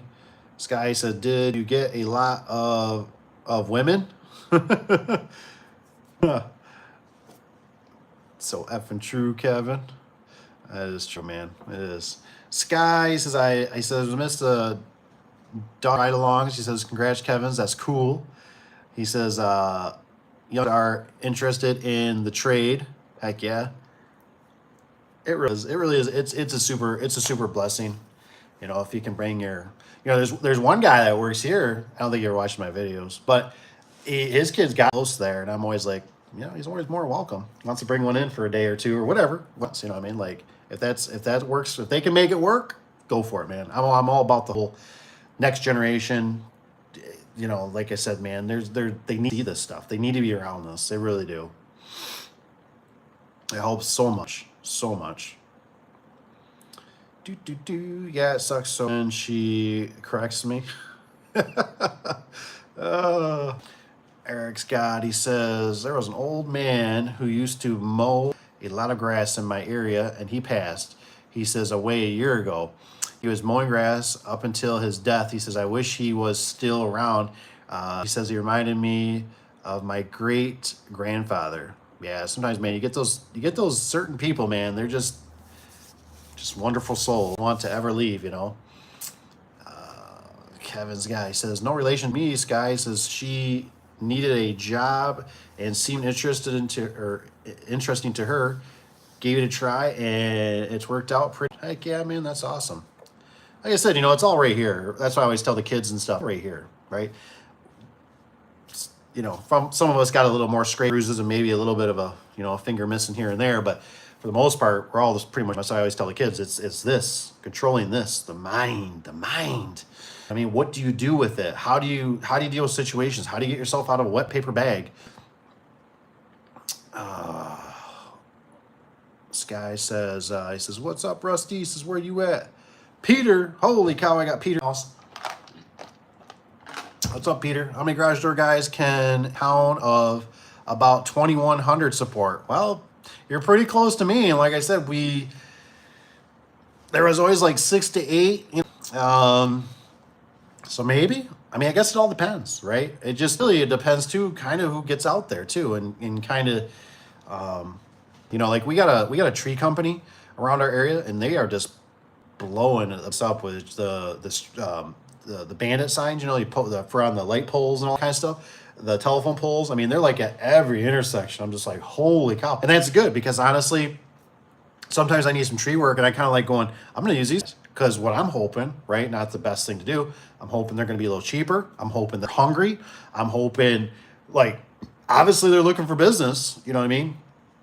In today's market right now, right? Like, so this to find a weld company is horrible. I think there's 4.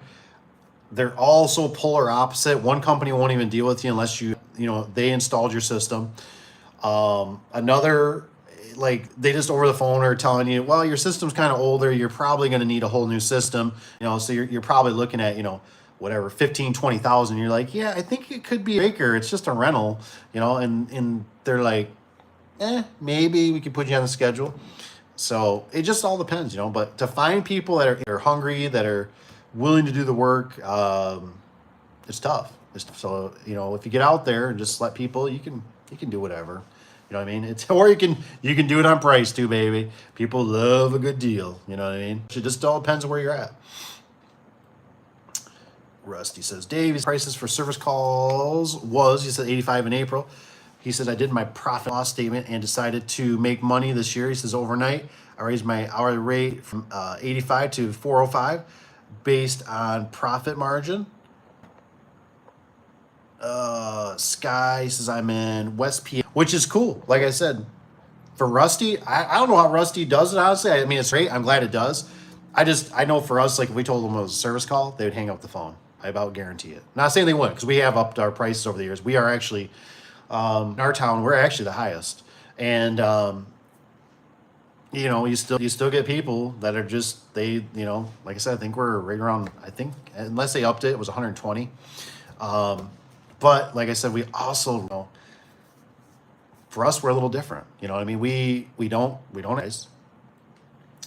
have our commercial customers that keep us way more busy than we can. Like I said, most time we shut off residential. Residential will come in there. So it's kind of like a weird twofold. You know what I mean? Some guys are paying for advertising. They're paying a lot of money or paying little money, whatever it is, right? We don't pay for advertising. We just deal with our local commercial, and we take care of them. We try to treat them really good, and we have that loyalty, and we just go through the ups and flows. Sometimes they need an opener, sometimes they need a door, sometimes they're building on, they're doing addition. We also builders. So I kind of like it. I always like the loyalty. I'm always a big loyalty guy. I've never was burned me before. They're the quickest when I've told them it's going to be another $200 because they told me the wrong size of a garage door, which I had this happen before. They told me it was a 16 by 7. Went out there, detailed the job, right? Take a look at it, measure it. It's an 18 by 7. Tell them it's going to be another color because the door obviously grew, and man, they turned into a keyboard ninja company, blah, blah, blah, blah, blah. We had one with a secretary, I think, accidentally worded it wrong to a customer that we didn't travel that far. And the customer ended up writing a bad review saying that don't call these people. They don't travel more than 5 miles away, which was not the case. It was just that the city that they were in is a big city. And they were on the closer end to us, but we were also busy. So it was one of those things where you had to word it differently, where it was like, we should have just said something of like, we're really sorry, we're really busy right now. We're not going to be able to get to you. Now, some of them I know in business will put them on like a list in the business. I'm always for that. I was always more like, I'd rather just tell them now, be like, I would probably call. I know the one secretary does refer them to another company, and I've heard really, really good things about that, where the customer really appreciates that you recommend. Because I've had this too. Now that I've been on the other side with the rentals, I'm like, it already took me enough just to call this person, and then it's like they answer the phone, and you're like, oh, hello, human, hi, it's me, and then you're like, I need this, and they're like, oh, we don't do that, or we're 2 years out, and you're like, oh, okay, I get it, I'm in business, I get it, you're busy, I get it, good for you. Do you have anybody? And they're just like, like, they do, you're like, okay. And they're like, he's a good dude. Call him. He might give you, to do the research. You don't have to go back on Google. You don't have to, you know what I mean? It's like, it's so relieving when they give you money and they can give you a little like, we've been referring everybody to him. He's a good dude, blah, blah, blah. So I know, like I said, our competition, it was one of these guys. The one I told you, I said, don't call him. But they ended up, Skippy. Call him Skip. He was the guy that called me one day, and he's like, hey, he's like, what the hell's going on? He's like, did you go out of business? And I'm like, no. He's like, we are getting so many residential people saying that you're referring us. I'm like, I know. Isn't it great? We just can't do them. We're just too busy right now. So we just been telling them to go to you. And he's like, I have to hire 2 more guys. Well, cool. Go for it. You know? West PA. Tony says, yeah, Rusty, I remember where you're telling me us doing about that. He says, it's so hard for me to believe because he says, I can't even get 350 for springs. Yeah, no, it's a different, like I said, it's a totally different world. Eric says, I wish for a good quality residential garage door opener. He says, I wish for a good quality residential garage door opener I can buy today. Oh my gosh. Yeah. Shirtless. Oh, look at Rich. All right, Rich, you go first. Let's see the ad, the shirtless. I know Eric says modern McDonald's sucks. It does. I can't stand it. The kids love it. And I'm just like, this place is horrible. And they're like, I know the service sucks. And I'm like, then where are we going? I'm like, I try to like convince them for anything. I'm like, you want to go to Culver's? I'm like, you want to go Chick-fil-A? I'm like, you can have anything you want. Like, and they're just like, there was an option, but it just didn't work in our time frame. So I caved. Tony, do you split up labor and materials? Eric says, I wear sweatpants, but at least I do good work. All right. Make sure. Tony says, yeah, Rusty's like, Rusty, I get $100 per spring, $100 labor. So 2 springs is 3s, 14. So I got 1470. 2 springs. Maybe it's 314. Must be a little typo on there. Holy cow, Tanner's here. He's been working like crazy. Tanner, what's up, guys? Long day. Just got home. 12 calls later. Oh my gosh. Over in Minnesota, he says in Iowa tomorrow will be a long one. Also got one, the large country fairs set up for it. Jeez, man. Tony says, what's up, Tanner? Tony, how you doing? How was your day? He says, we're slowing up a little bit. Here, bud.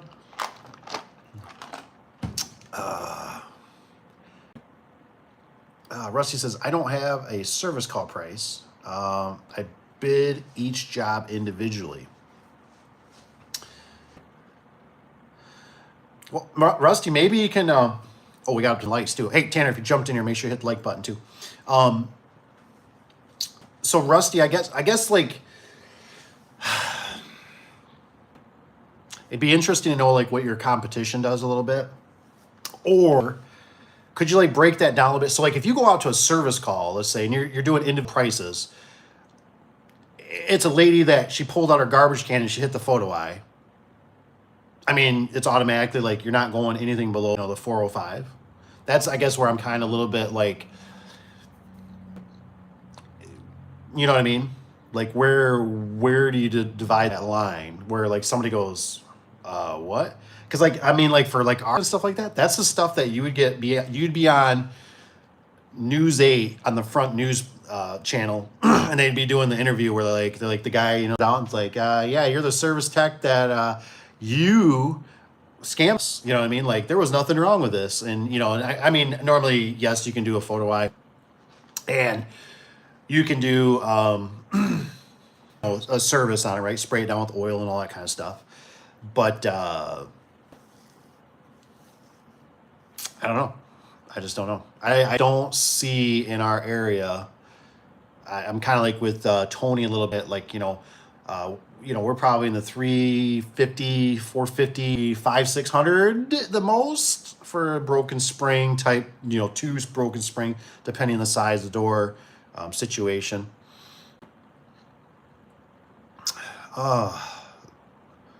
It's fascinating. It is fascinating. Eric says, I got to go around and put up bandit signage. It's probably not worth it since we're the only door company in 2 miles. Hey, never know. You never know. Amber, have you ever messed with dock levelers? So, yes. If anybody here deals with the dock levelers, who was dealing with that? I think it was that adventure guy, Dan, the adventure guy. But yeah, we stay away. It's a very complex. I think it's a totally different animal. It's like, to me, it reminds me like when I used to do the sliding doors for shopping malls. It's a totally different animal. Your vendors, I mean, there's just it all changes. There's different equipment that's needed. It's a lot more. I call it the big boy stuff. You know what I mean? Where you got to have like the welder. You got to have torches on the truck, big torches.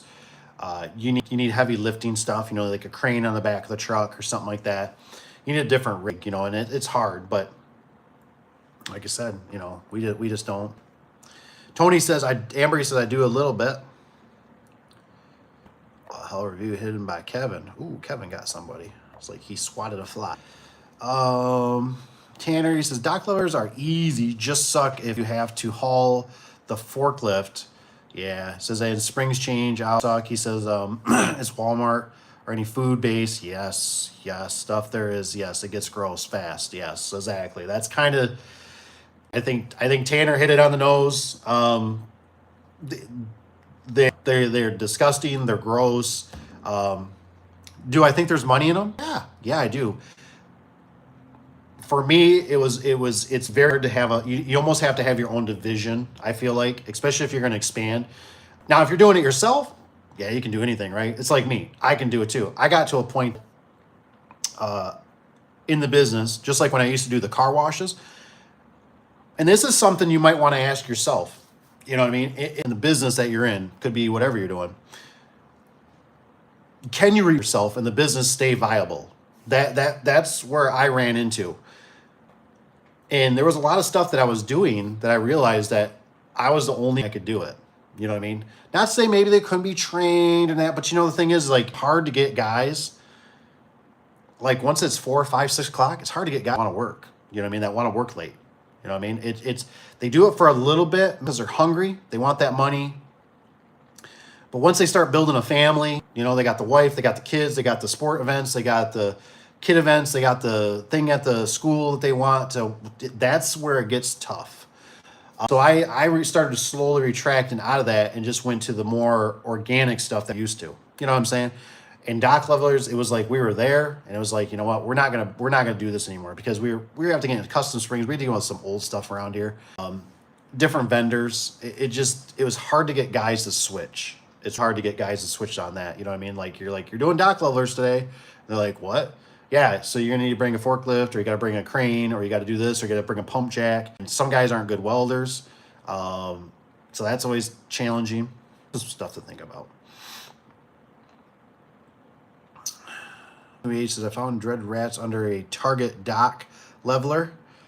It's kind of funny that you say that because I remember one time I was working on one, and there was like a plastic bag, next to us. And I swear, I wasn't even trying it on purpose, right? I swear we were working, you know how it is, right? When you're out there, just killing yourself, sweat, blood everywhere. And I looked over and I'm like, I swear I seen a sweater in it. I don't know why. And I told the guy, I was like, hey, man. I was like, go check that bag out. Go check that bag out. I thought it had something cool in it. And if there's like a sweater or something in there, like either I want it maybe, or he wants it or something. Like if it's a cool sweater, somebody just lost it, right? And so he goes over there, right? He opens up the bag, right? And he's like, oh. I go, what? And he goes, there's a dookie. And I didn't know what a dookie was. And I'm like, a dookie? What? He goes, man, there's an effing dookie in there. And I went, he goes, He goes, and I said, what's a dookie? He goes, somebody shit. I'm like, oh man. I said, I'm so sorry. Like I didn't mean. He's like, man, I just can't believe you. Like he's thinking like I did it on purpose, you know. And I'm like, oh man, these nasty truck drivers. Somebody's crapping in a bag and they throw it against the wall here. There are some crazy people there. Da-da-da. New Age, he says, hate him. Found a dead bird in a garage door opener like cover. I found a lot of bird nests on top of them. I don't think I ever found a dead bird in one. What else? Yeah, I can't say that. It's more in gate operators. I've had ants and all that kind of stuff. Ants tear up stuff too. Tanner says, oh, we found a dead cat, raccoon 1 year. Oh man, heard to tell off just a skeleton. Yeah, years ago I made that video about door down on the channel here, and that one had dead chickens. The chickens were eating the chickens, and I didn't know nothing about chickens at the time. And I was just like asking the guy I'm working, I'm like, "Is this normal? Like, is this normal?" He's like, "No." And I mean, the pile in there was a foot deep. It was nasty. It was nasty. That was probably about the worst one I can remember. I remember one time I had one that had a door open, the dog ran on me. That scared the crap out of me because the person that was renting the house out, so they're not supposed to have any animals, and here comes a dog running out, like scared the crap, a pit bull. I'm like, holy jeez, get back inside. New Age is on a pack of half-smoked cowboy killers, he says, in a formula. One day, he says. Kept them. Ooh. Rusty says, freeze. We tore out opener with a dead... Oh, hummingbird. Is that a hummingbird? With wings stuck to the chain. Wow. He flew back and when you hit the button. Oh, that's crazy. That's crazy. Eric's guys, damn, he said, I think it was a robin, but like Tanner said, it was just skeleton. Yeah. Feathers got up in the sprocket. Ugh. For sure. What do we got here? A lot of something. Tanner's guy says we get pigeons all the time. In the cattle shed headers. Oh yeah. Says they also use us now and they just work. It's kind of fun. That's cool. I was putting a door in. It says a hayloft 1 year. He says and climbed the hay ladder. Huh. That's pretty cool. We don't get a ton of pigeons. They're starting to become more prevalent around here. The bigger city seems like it has them. We don't have so many. Get a few under the bridge, but not very prevalent. Got seagulls. Seagulls around here all the time. Tony says, hey, if anybody's not hit the like button, there you go. Don't forget to hit the like it for Dave. That's right. We got 15. We did pretty good. I ain't gonna lie. Might go 11. We'll see. Like I said, not feeling too bad about it. Rusty says, photo eye fix is... Oh, well, dang, man. I'm gonna call you tomorrow. Come out, will you come out to Michigan? I'm just joking. Usually our phone, I can fix I'm assuming fix an eye. Tony says, photo is fix, you mean like replace or just align them and clean them?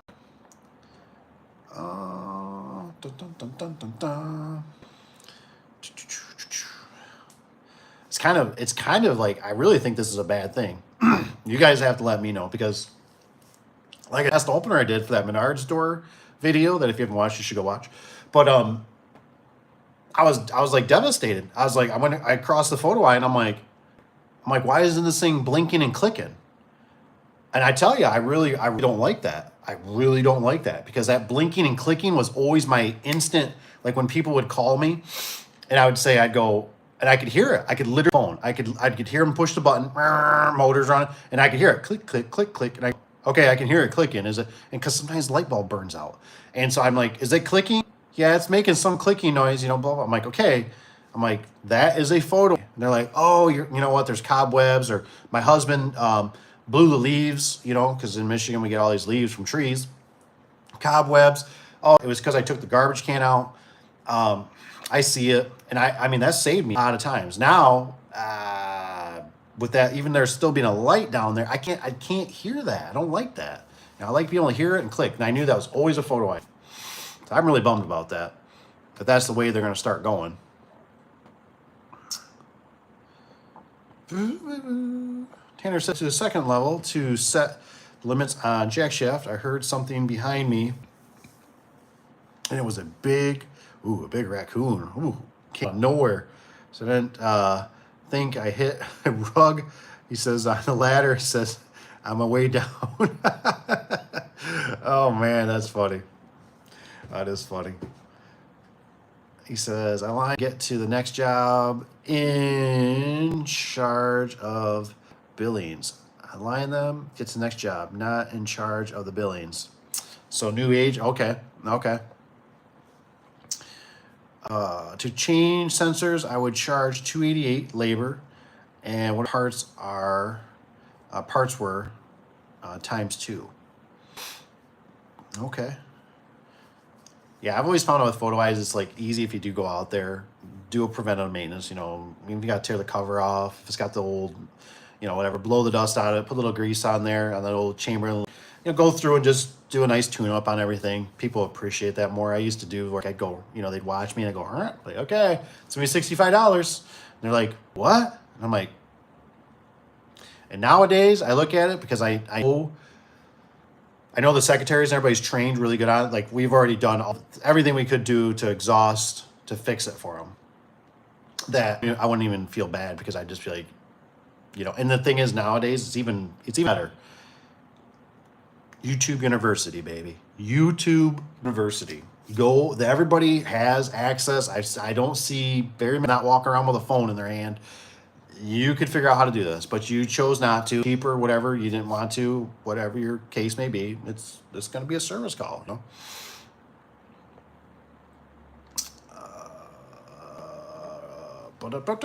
Rusty to charge sensors. Oh, we got that new age. Whatever gets me home to my shows. That's right, baby. Lucky. But usually point out other issues with the door and ask if the customer wants those addressed also was a good idea. Rich says photo eye alignment, I turn into a door maintenance. Right. We kind of would do that, and then we call it we're going to do a preventative maintenance on your garage door as well. You know what I mean? That's always just kind of included. He says, damn, Rusty. He says, you go. I doesn't take an hour to change sensors, so I charge less than 5. Okay. That's good. Says that's right, Rich. Usually turns into door for me too, which is good. Still got the old Genie chain drive in the dumpster. So we should make a video of testing it, see if it still works. Oh, I probably would, but I think it's pretty buried. I just seen the old scrap. It might have been close. It's got to be getting close to getting changed out because it's getting pretty full. Rusty says, thank you, Tony. If you want to know more, get my email from Dave. He says, I will share it because I wish I would have known how to price based on margin years ago. So Rusty, you'd be a good one to ask, right? There's a difference between, you know, percentages and the margin, right? The in between. Now I've always, where is it? Did I do the Houdini? Calculator. Oh, they got them right here. I've found it really helpful. Find you a calculator. It's got the margin on there, and type it in. You can do it many different ways. You know what I mean? If you want to have if you got a really good loyal customer, maybe you want to do a 10% margin on. It's a big job, whatever the case. You have a customer that's just kind of a newbie. Do a 30% margin. Do 40. Do whatever you want. I've always really had really good luck with these. Now, some of the stuff, like I'm trying to help them out with, I had a customer that directly contacted me about a gate quote, and those get kind of complicated. You got to do loops, you got to do loop tech, you got to do pedestal, you got to do the gate operator, you got to do pole post, you got to do the gate itself, you got to do wind bar, you got to, you know, there's a lot of stuff to add in there. It's a nice local job. I'll get the perimeter of it kind of set in there, and Cap will do what he wants with it. But these were always really helpful, right? Because I used to always like everything on paper, put everything on paper. I'd sit there and write everything out. Roughly what it's going to cost me for guys, what it's going to cost me for fuel, cost me for the materials, right? Because these are things I cannot change. I cannot change the cost of these. I beg them for a discount or I find a cheaper vendor, blah, blah, blah. I always like seeing my cost.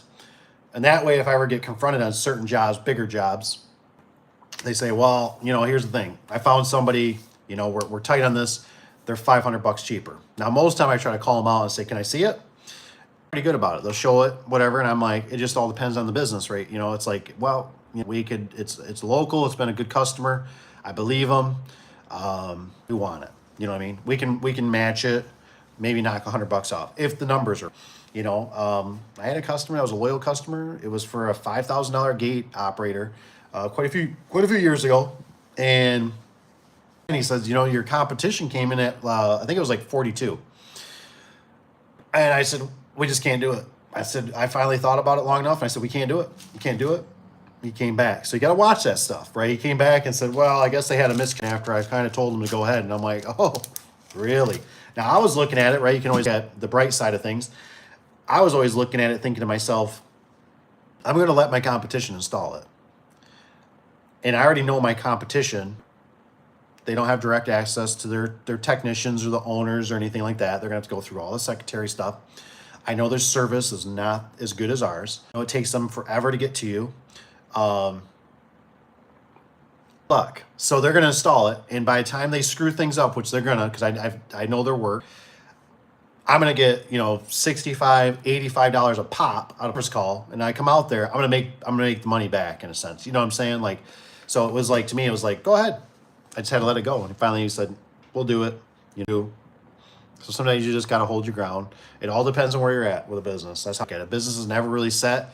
If you're hungry, sometimes you start getting hungry, man. You got to do stuff. You got to change things up a little bit. Sometimes you're like, man, we're buried. Like, no more. Time out.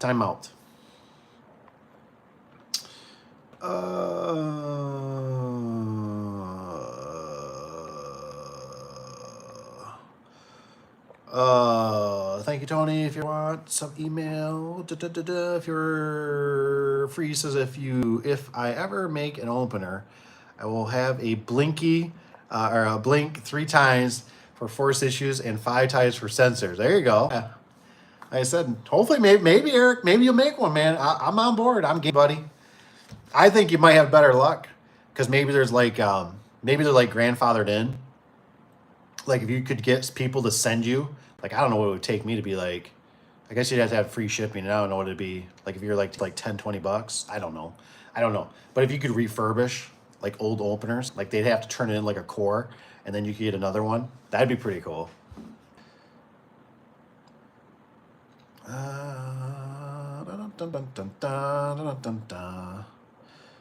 Hey Dave, Tony says I like the hat. He says I didn't get that one. Ooh, maybe we'll have to hook you up, Tony. You know how it is.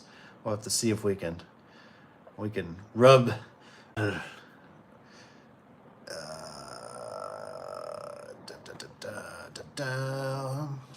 blink 5 times. Hey Dave says Eric says oh Eric, you like the shirt? Got the high vis on today, baby. Just all kinds of different shirts for business. It all depends on what you're doing. Some of our customers want safety. That's the one big thing. If you're going to do customers, especially commercial customers, which you really got to take in consideration, you got to wear the apparel that they want. That's a big thing. It's really hard time. It's hard sometimes to get employees to even do it.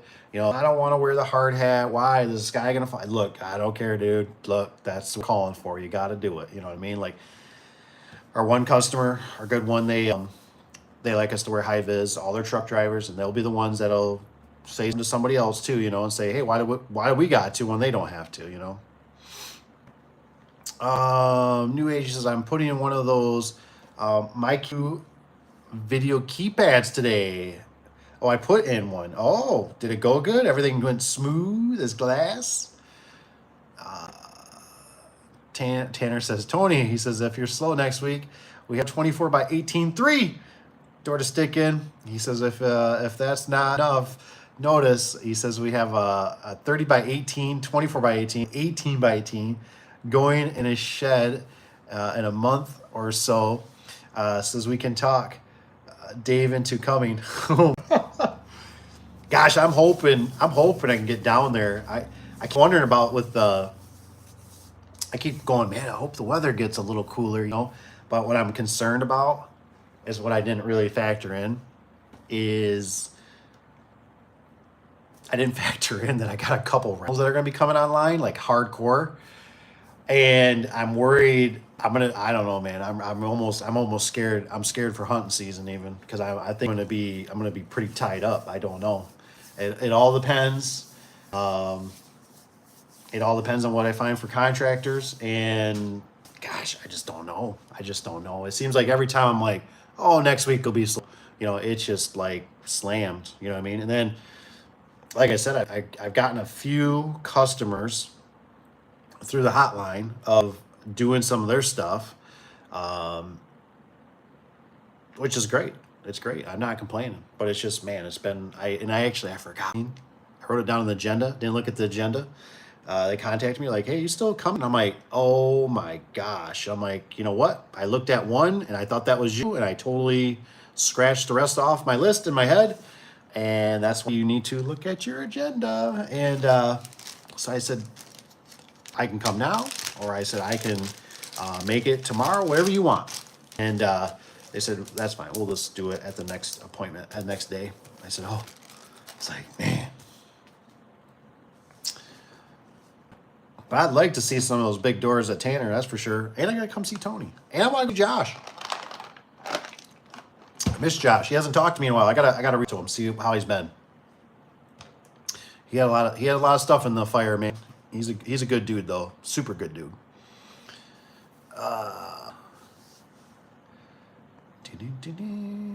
Tanner says, down and have a big door. Montage, is that it? I was thinking, boy, it'd be cool, like if if the stars ever aligned. And honestly, I'll put this out there too. If you guys ever run into a real big pickle, I will try my damnedest to come help you out. You know what I mean? I really will. Like if you're like, because I know how it is, man. And I'd hope maybe you guys could do it for me if the time allowed. Like if I had a job coming in like 2 or 3 months and the stars would align. Because there's nothing like working with a group of guys that just understand garage doors. You know what I mean? Because they just know how the stuff works. I've worked with a lot of greenhorns, man, and they just are like, screw gun, screw. What do I do? It's like, stick it in something. Put a hinge on, for God's sakes. Go take the garbage out. Go do something. And like I said, the one time when I did one up in Traverse City, Michigan, I had a great group of guys with me. There were 6 of us total, including me, man. I mean, we knocked out those doors. I think there was 7, 6, 8. I can't remember. It was 6 or 8 doors there. And we did it all in a day. I think there were 12 by 14s. Different brand than we're normally used to, but man, we just killed it, man. I think we did reconnects. I don't think we did new installs, but man, the guys it was just amazing to be up in that scissor lift and just watch everybody just work in harmony. I mean, I got this, you do that. I got this, I got that. Like everybody, you just know the sequence. It's just amazing. Where I've worked with a group, a couple guys, and it's like, oh, we're in the training stages. Like, they just have no. And it's all right. We all got to learn, but oh man, it makes a big difference.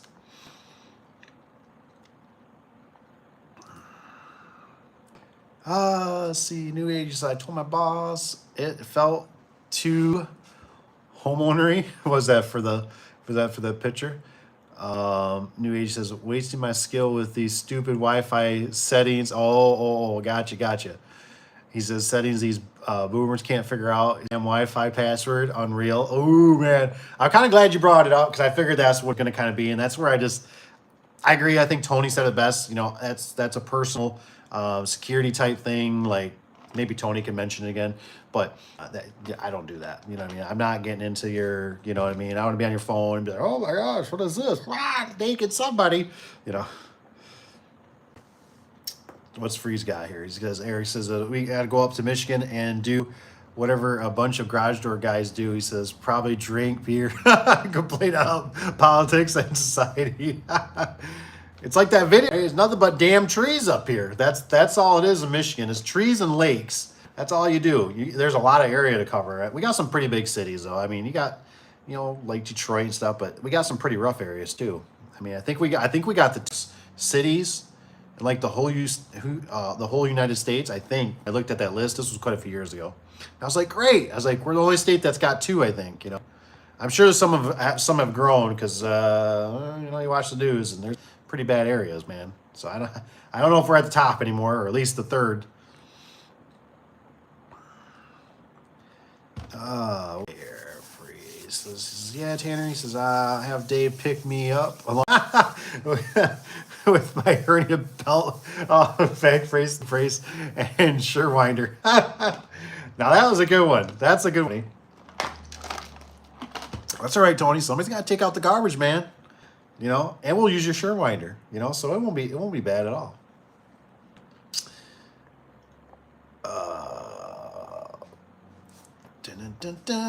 Tanner says, I don't think Michigan could handle that many door guys in one spot. We would have to get outfits like the Avengers. Oh my gosh. Oh man. That is too good. That is too good. You're probably right. We would flood the market. It would just be nothing. Don't serious though. He said, I'd love to come and hang out, hang some doors. Heck yeah. Those big doors, man, are crazy. I think about Tanner all the time with those big doors, man. I'm always like, dude. I'm like, we got one guy around here. He's got it pretty on for years. He does a lot of the agriculture around here. He's always on the dirt floors. I've done a few, and I think you just gotta kind of find what your niche is and what you like. He says they're always good paying. They always pay, which is great. He loves it. You know what I mean? And I tried pushing in there. I didn't want to step on his toes. And then we just eventually got hooked up. Like we're kind of on blacktop.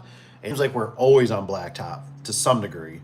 And so it just works out. Like I said, with our not residential, but with the commercial, that's just always been kind of more our niche. You know what I mean? Because there's only other one company really in town, but they're just so animated that they don't keep the customers. They're just, I don't know how to explain it. They don't provide good service. This is, I'm an Eric. Tanner says, that's fine, Tony. He says, still need a guy to put up, to pull cardboard and plastic and hardware and throw me stuff. He says, I forgot to bring that up. Just don't put a bunch of spin on it. He says, I hate when guys do that. He says, Tanner says, Eric Scott. He says, Tanner, we all need orange shirt like heck yeah, I'll get you some orange shirts. These ones are really nice. I like these shirts because you know what's nice about them? They breathe. So if you're sweating, it evaporates. They're not like the cotton ones that hold it bad. Work pretty good for that. Because we do a lot of sweating up here with the humidity. Oh, what's he got? As a piece roller at 20, I will wipe the floor with the old lugs. With you old lugs. Oh man, that's right. That's right. We need some of that young blood.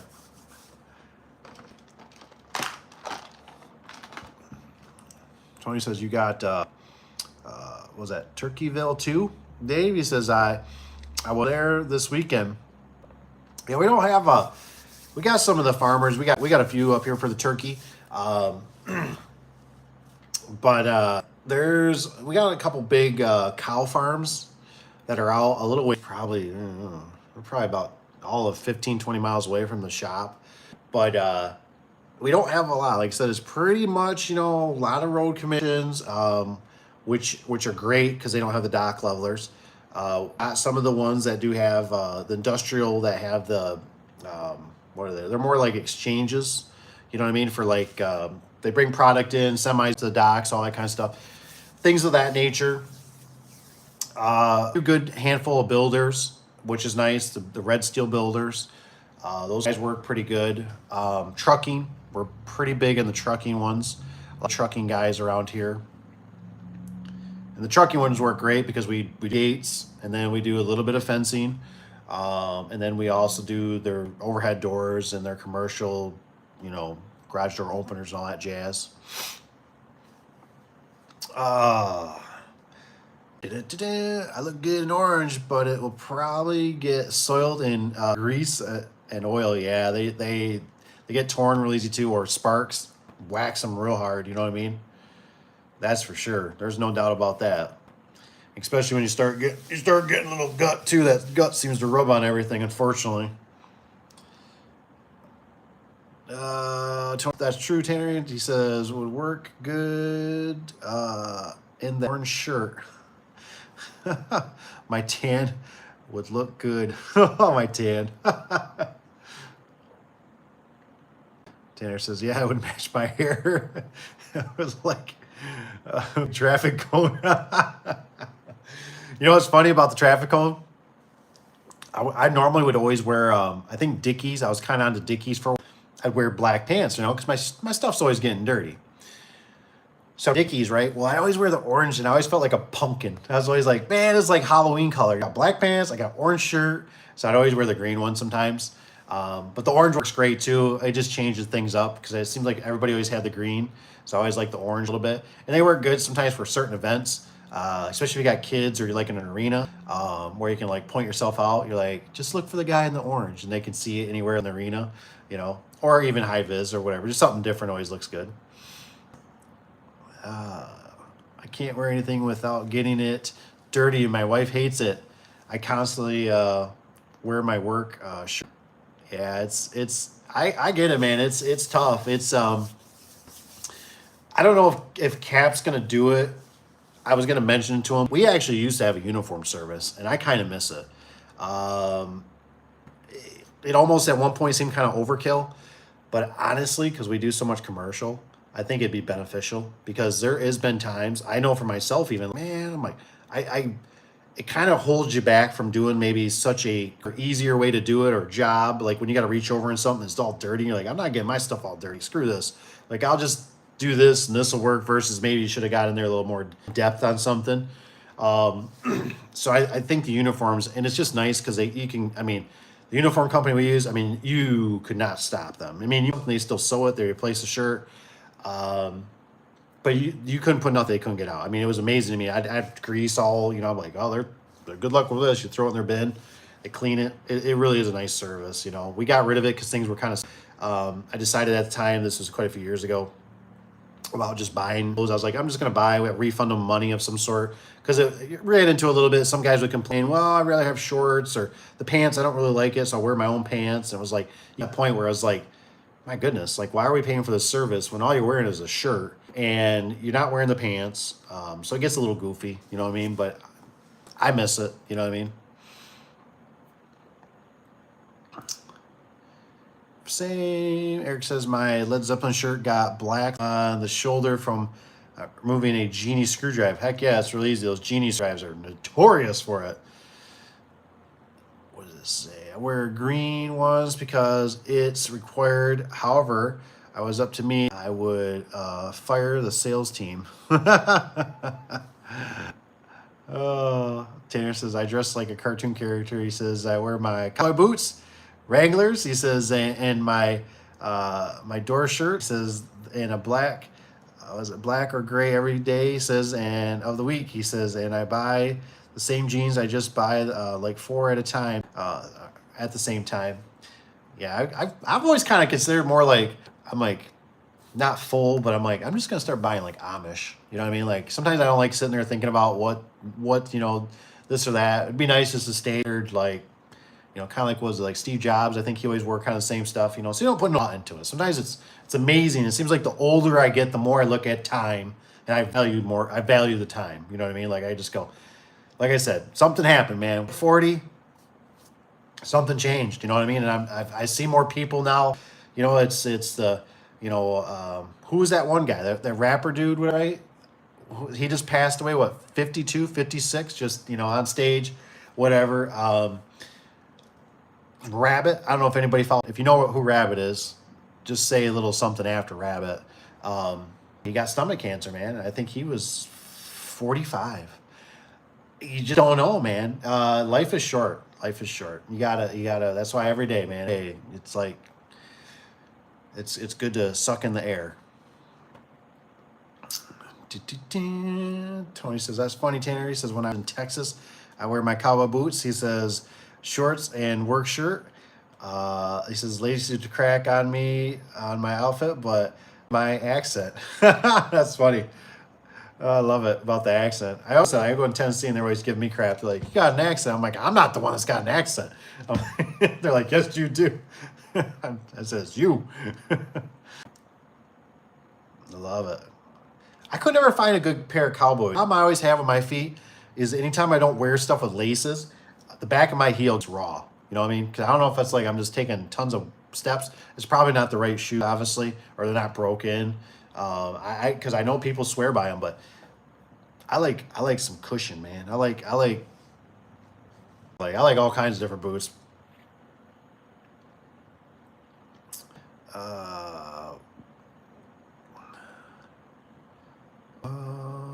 Something else with cowboy boots. I like it. So I just go to Kohl's and buy 4 sets of same jeans. It says I can't stand jeans, but I need them for my trade school. Yeah, you know, there's different ones out there. Job me even over to, is it Duluth? I don't know if I'm in love with them. I think they are nice. I was really bummed. I had a Wrangler ones. They were like their Flex, and now of course they don't make them. I was like, man, I really like that. I like their Flex brand. I had a couple pairs of those. I really liked them. They don't make them. Everything it seems like I always like, it's like they discontinued or something. It always ticks me off. Tony says, yeah. He says, that's what I used to tell. He's there. I'm not the one with the accent. Isn't that crazy? It's like, I just remember people telling me, you got an accent. I'm like, I don't got an accent. You ever hear you? You got an accent. Most comfortable boots you'll ever wear. Break-in sucks, but he says, you spend good money. They'll last on year 6. He says, H boots, he says, just started to get holes in the toes. The problem is like, for me, is like, I know they make them. It's just a matter of finding them, right? Most of the, it's like there don't seem like there's a lot of padding in the front. And I know there's some that is. They're out there. But I also have kind of a wider foot. I like a little bit of a wider boot. I don't like anything pointed. I know they make the flat nose ones. I think it's more scared because I also have boots that I personally wear that I still have right now. Like Justins or whatever. I got those, and I can already feel the back is wearing out pretty hardcore on them. Wearing those boots because there's no laces or anything. So when I'm doing dirt work, right, when I'm fencing and gravel or any of that stuff, I don't have to worry about, you know, dirt getting in my shoelace, getting in my feet and all that. And you know how it is when you got to kick dirt back and all that kind of stuff. I like having those. But I just haven't found, and we don't really have a supply around here. We kind of get we got like the Tractor Supply, or we got the Family Farm and Home. We don't have a really good cowboy boot. We do have a place that's, it's called Reed Safety Supply. They sell like upper end boots. I forget which brands they are. Justin's, I'm trying to think of another one. I got one that's like the military one, because I always get people go, you serve? Like, no. Like, oh, buy your boots. And I'm like, well, these, you know, police officers and ambulance wear them and stuff. And I just like the soles because they're really sticky. So anytime I'm trying to climb up stuff, metal or anything that's on an angle, I don't slip and fall and crack my head. Tony is pretty good. He says that's pretty good. That's the first thing. It gets holes in it in the end. Yeah, it says, I found my cowboy boots in the garbage on trash night. I've had a couple that way. I had a pound out a lot of concrete, but now they are fine. It's funny, the ones I got, I forget what they're called. I think they're Baronets. I think it's Baronet. Or Barrett. The one that's kind of like an ambulance, you use them and stuff. Don't tell anybody. My mom found them, right? She found them at a gas station. Somebody must have forgot them. And she was like, I love my mom. Everybody loves their moms, right? And so she brings these to me and she's like, we wear these? I'm like, where did you get these? And she's like, I found them. And I'm like, then leave them at this place. You know what I mean? Like, don't bring them to me. Like, I don't want, leave them. Somebody forgot these, whatever, you know? They were either like brand new or very slightly used. And they sat kind of at the house, and they sit off in the corner. And you kind of look at them. I don't wear somebody else's boots. That's gross. And I'm like, yeah. And then one day I was like, I don't know, I ran out of shoes or something. I was like, try these out. Put them on. Dang, pretty. The next thing you know, you're doing certain things, certain activities, and you're like, wow, these things grip pretty damn good in the snow. And then you do something else, you're like, wow, I couldn't climb this metal roof or whatever with my normal shoes, slip and fall off. These things work pretty darn good. And the zipper is really nice for easy on, easy off. They also have laces, but man, that's really convenient. A guy that used to hang out with us, his name we called him Dirt Pile. He used slip-on shoes, and I always give him crap. Yeah, slip-on shoes, you old man. Guess who's turning into an old man? You want. I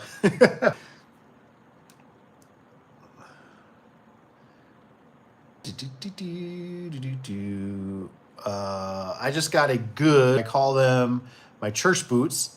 Oh, nice. He says. I see Tony sending me something. They are Andersons. And found a color pattern I liked. High-end boot store, so no prices on boots, so I bought them. And the lady okay, that would be $600. Holy cow. The wife's face was like, no. Wow. And I was like, here is my card. They would be work boots in two or oh man, year or two. Wow. So what is it, Tanner? So it's Anderson's? Like I said, Tanner, you're more welcome. Like I said, if you got any intel on boots, hey, I'm game, baby. Because, I'm not set in stone. I thought my heart was set on a certain, I forget what brand it is, but then I got those Justins, I believe, if I'm saying it right. And I said, I can live with these. It's like, I was like, I'm always stuck with these. And I went to the store and I put on a boot and I was like, this is pretty comfy. I could live with this. So I'm always kind of evolving, but I've, the Georgia boots. The Georgia boots have always been pretty good to me for the most part. A couple brands that I like. I don't think I got them right now. The Carolinas has been what I've been using. They work. They've held up pretty good compared to most. Am I in love with them? No. They do the job. Is it always my go-to? No, but I don't want to burn them up. I don't know what my go-to is right now. Probably the Baronets, and probably still the Georgia boots of some sort. That's always been my pretty decent boot, But because I'm going to have to eventually get another boot without any laces on it. Maybe I'll try a boy boot. I'm not opposed to it. Because it's always kind of like your boots, your apparel, some degree, gloves. I'm never afraid to spend money on stuff like that, man. You know how it is, man. You live in those things. Tony's got LOL. He says, my dad is an architectural, or is it auctioneer? Oh, auctioneer. He has the boots, hats, and buckle. Nice. He is a real cowboy. He says some of his boots are $2,000 to $3,000. Wow. But they are elephant or is it ostrich? Then he's a par. He says you can't get any more because you can't hunt whatever animal it is anymore. Dang, that's crazy. Hey, you know what I mean? It's one of those things. It's to me, honestly, boots are kind of like your flavor of guns. You know what I mean? Like whatever people spend all kinds of money. Some people spend money on cars. Hey man, you know what I mean? Like boots, to me, at least you're using them. And if they're comfortable and you like it, or for show, or it's for business, being, auction, stuff like that in public. Hey man, people all have their own things. Go for it. You know what I mean? I was always, when I was younger, right, when I used to work at a factory and stuff, I would always be, I'd always Walmart boots or whatever, just buy always the cheapest. And, as you get older, you like something nice on your feet. You like something that's, and it breathes or does whatever you need it to do. It makes a big difference. Eric Scott, he says, when I was young, he says, I always walked around rubber rain boots. All my neighbors called me Boots. I I kind of feel like that's my kids. My kids like the rubber reboot, and I'm like, every time I hear them flopping, I'm always like, your back, your heel is gonna get raw walking in those. You know what I mean? They're all glug, glug, glug, glug, you know. They work for certain things, but I'm always trying to get them over in tennies if they're available. I'm like, hey, just this is not. You don't need boots like that. Just get your tennies on.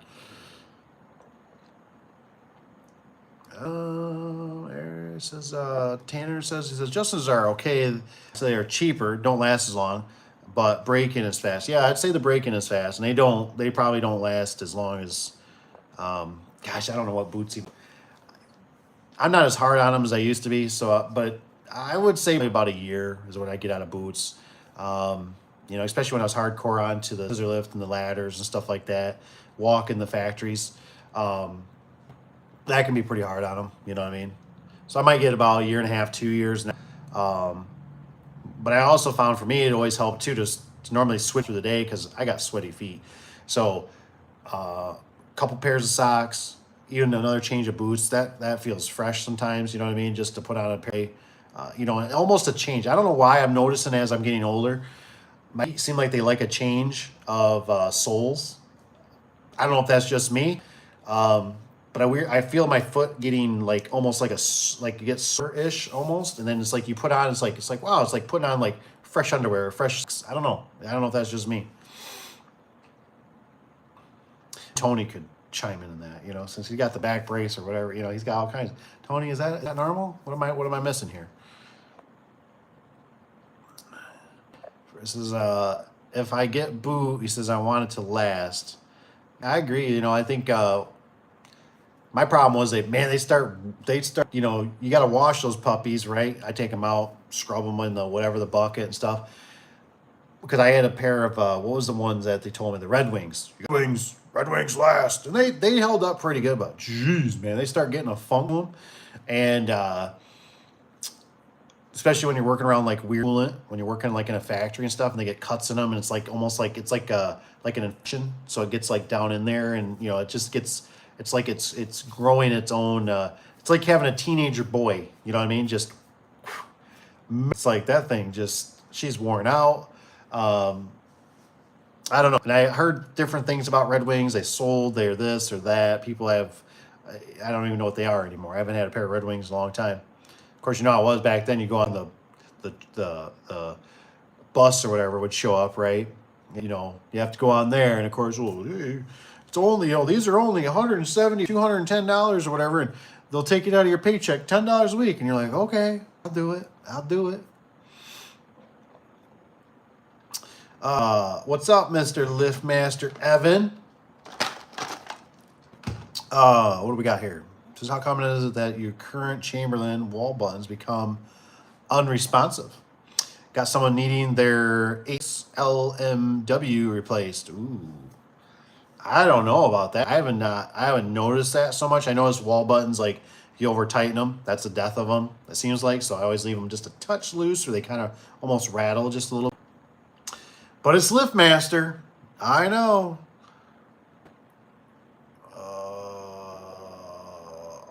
It says, was Tanner guys already the monkey of Door Ice's Explorer? So if they were red, oh man. Oh, love it. So I rock the Arctic muck boots in the winter, super comfy. Shoot, I'm gonna have to like take a screenshot of this. Let's go up here. Where's Tanner's at? Cowboys. Tanner, where were you? Tanner's got, and I gotta take a screenshot of this because I will not, and for whatever reason, I don't think you can read these comments after the video is closed.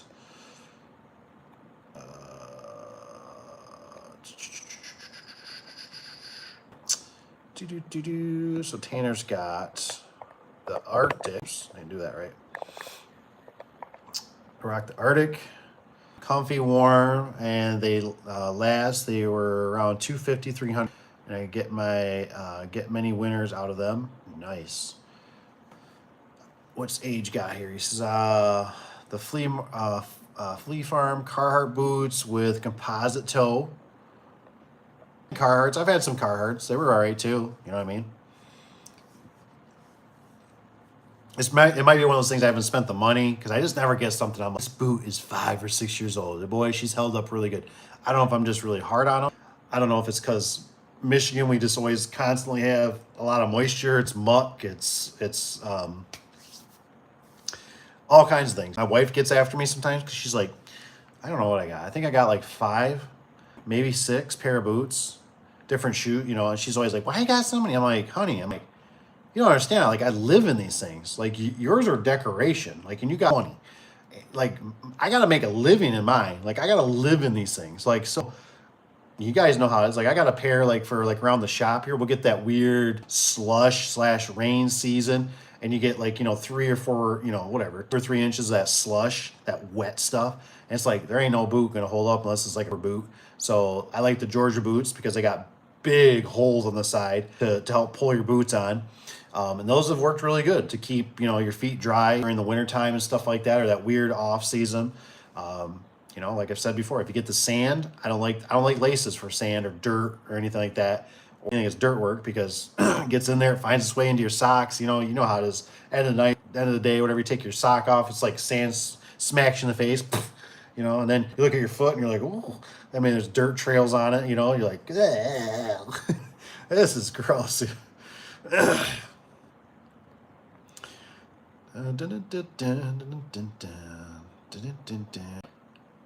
There it goes. I get all my boots from there.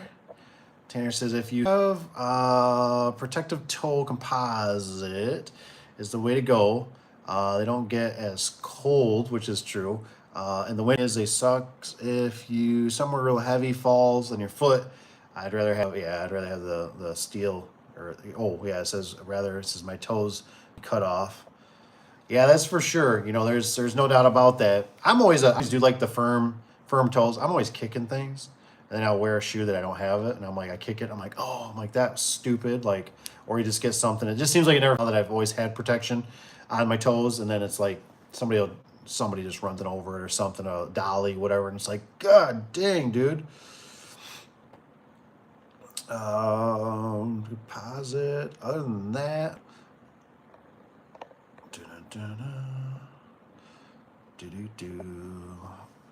Other than that, Soto's back. What can fix them if they were completely crushed? Yeah, there's some horror stories about those things getting pinched with like steel toe even. Ooh, man.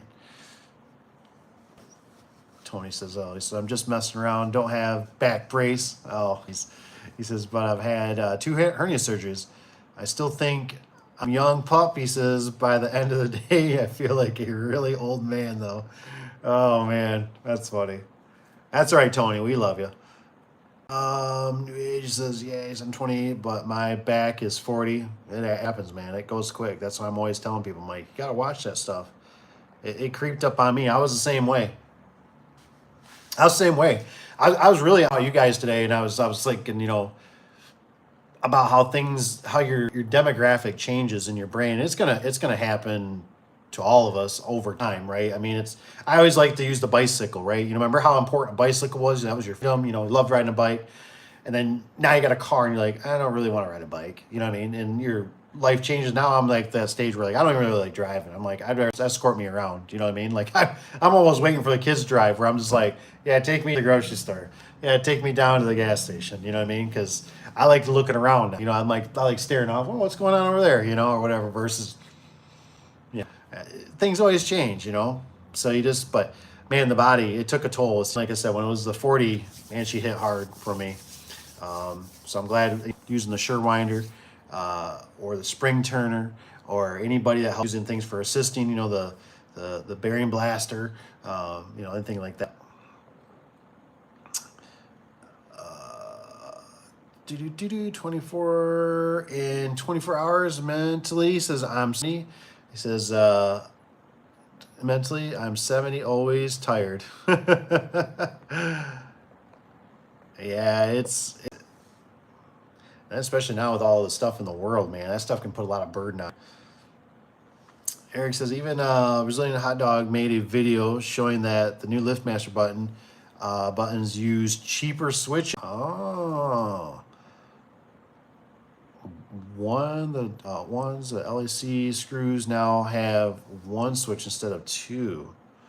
Oh, well, if you think of it, Eric, send me that. I watch that. I'll check it out too. I can go on and stuff. That's pretty interesting. Tanner says, if you guys have it in your area, or your if your chiropractor decompress table, get on that. That's the best thing ever. I go every 2 weeks and more if needed. It's crazy how much it helps. That's good to know.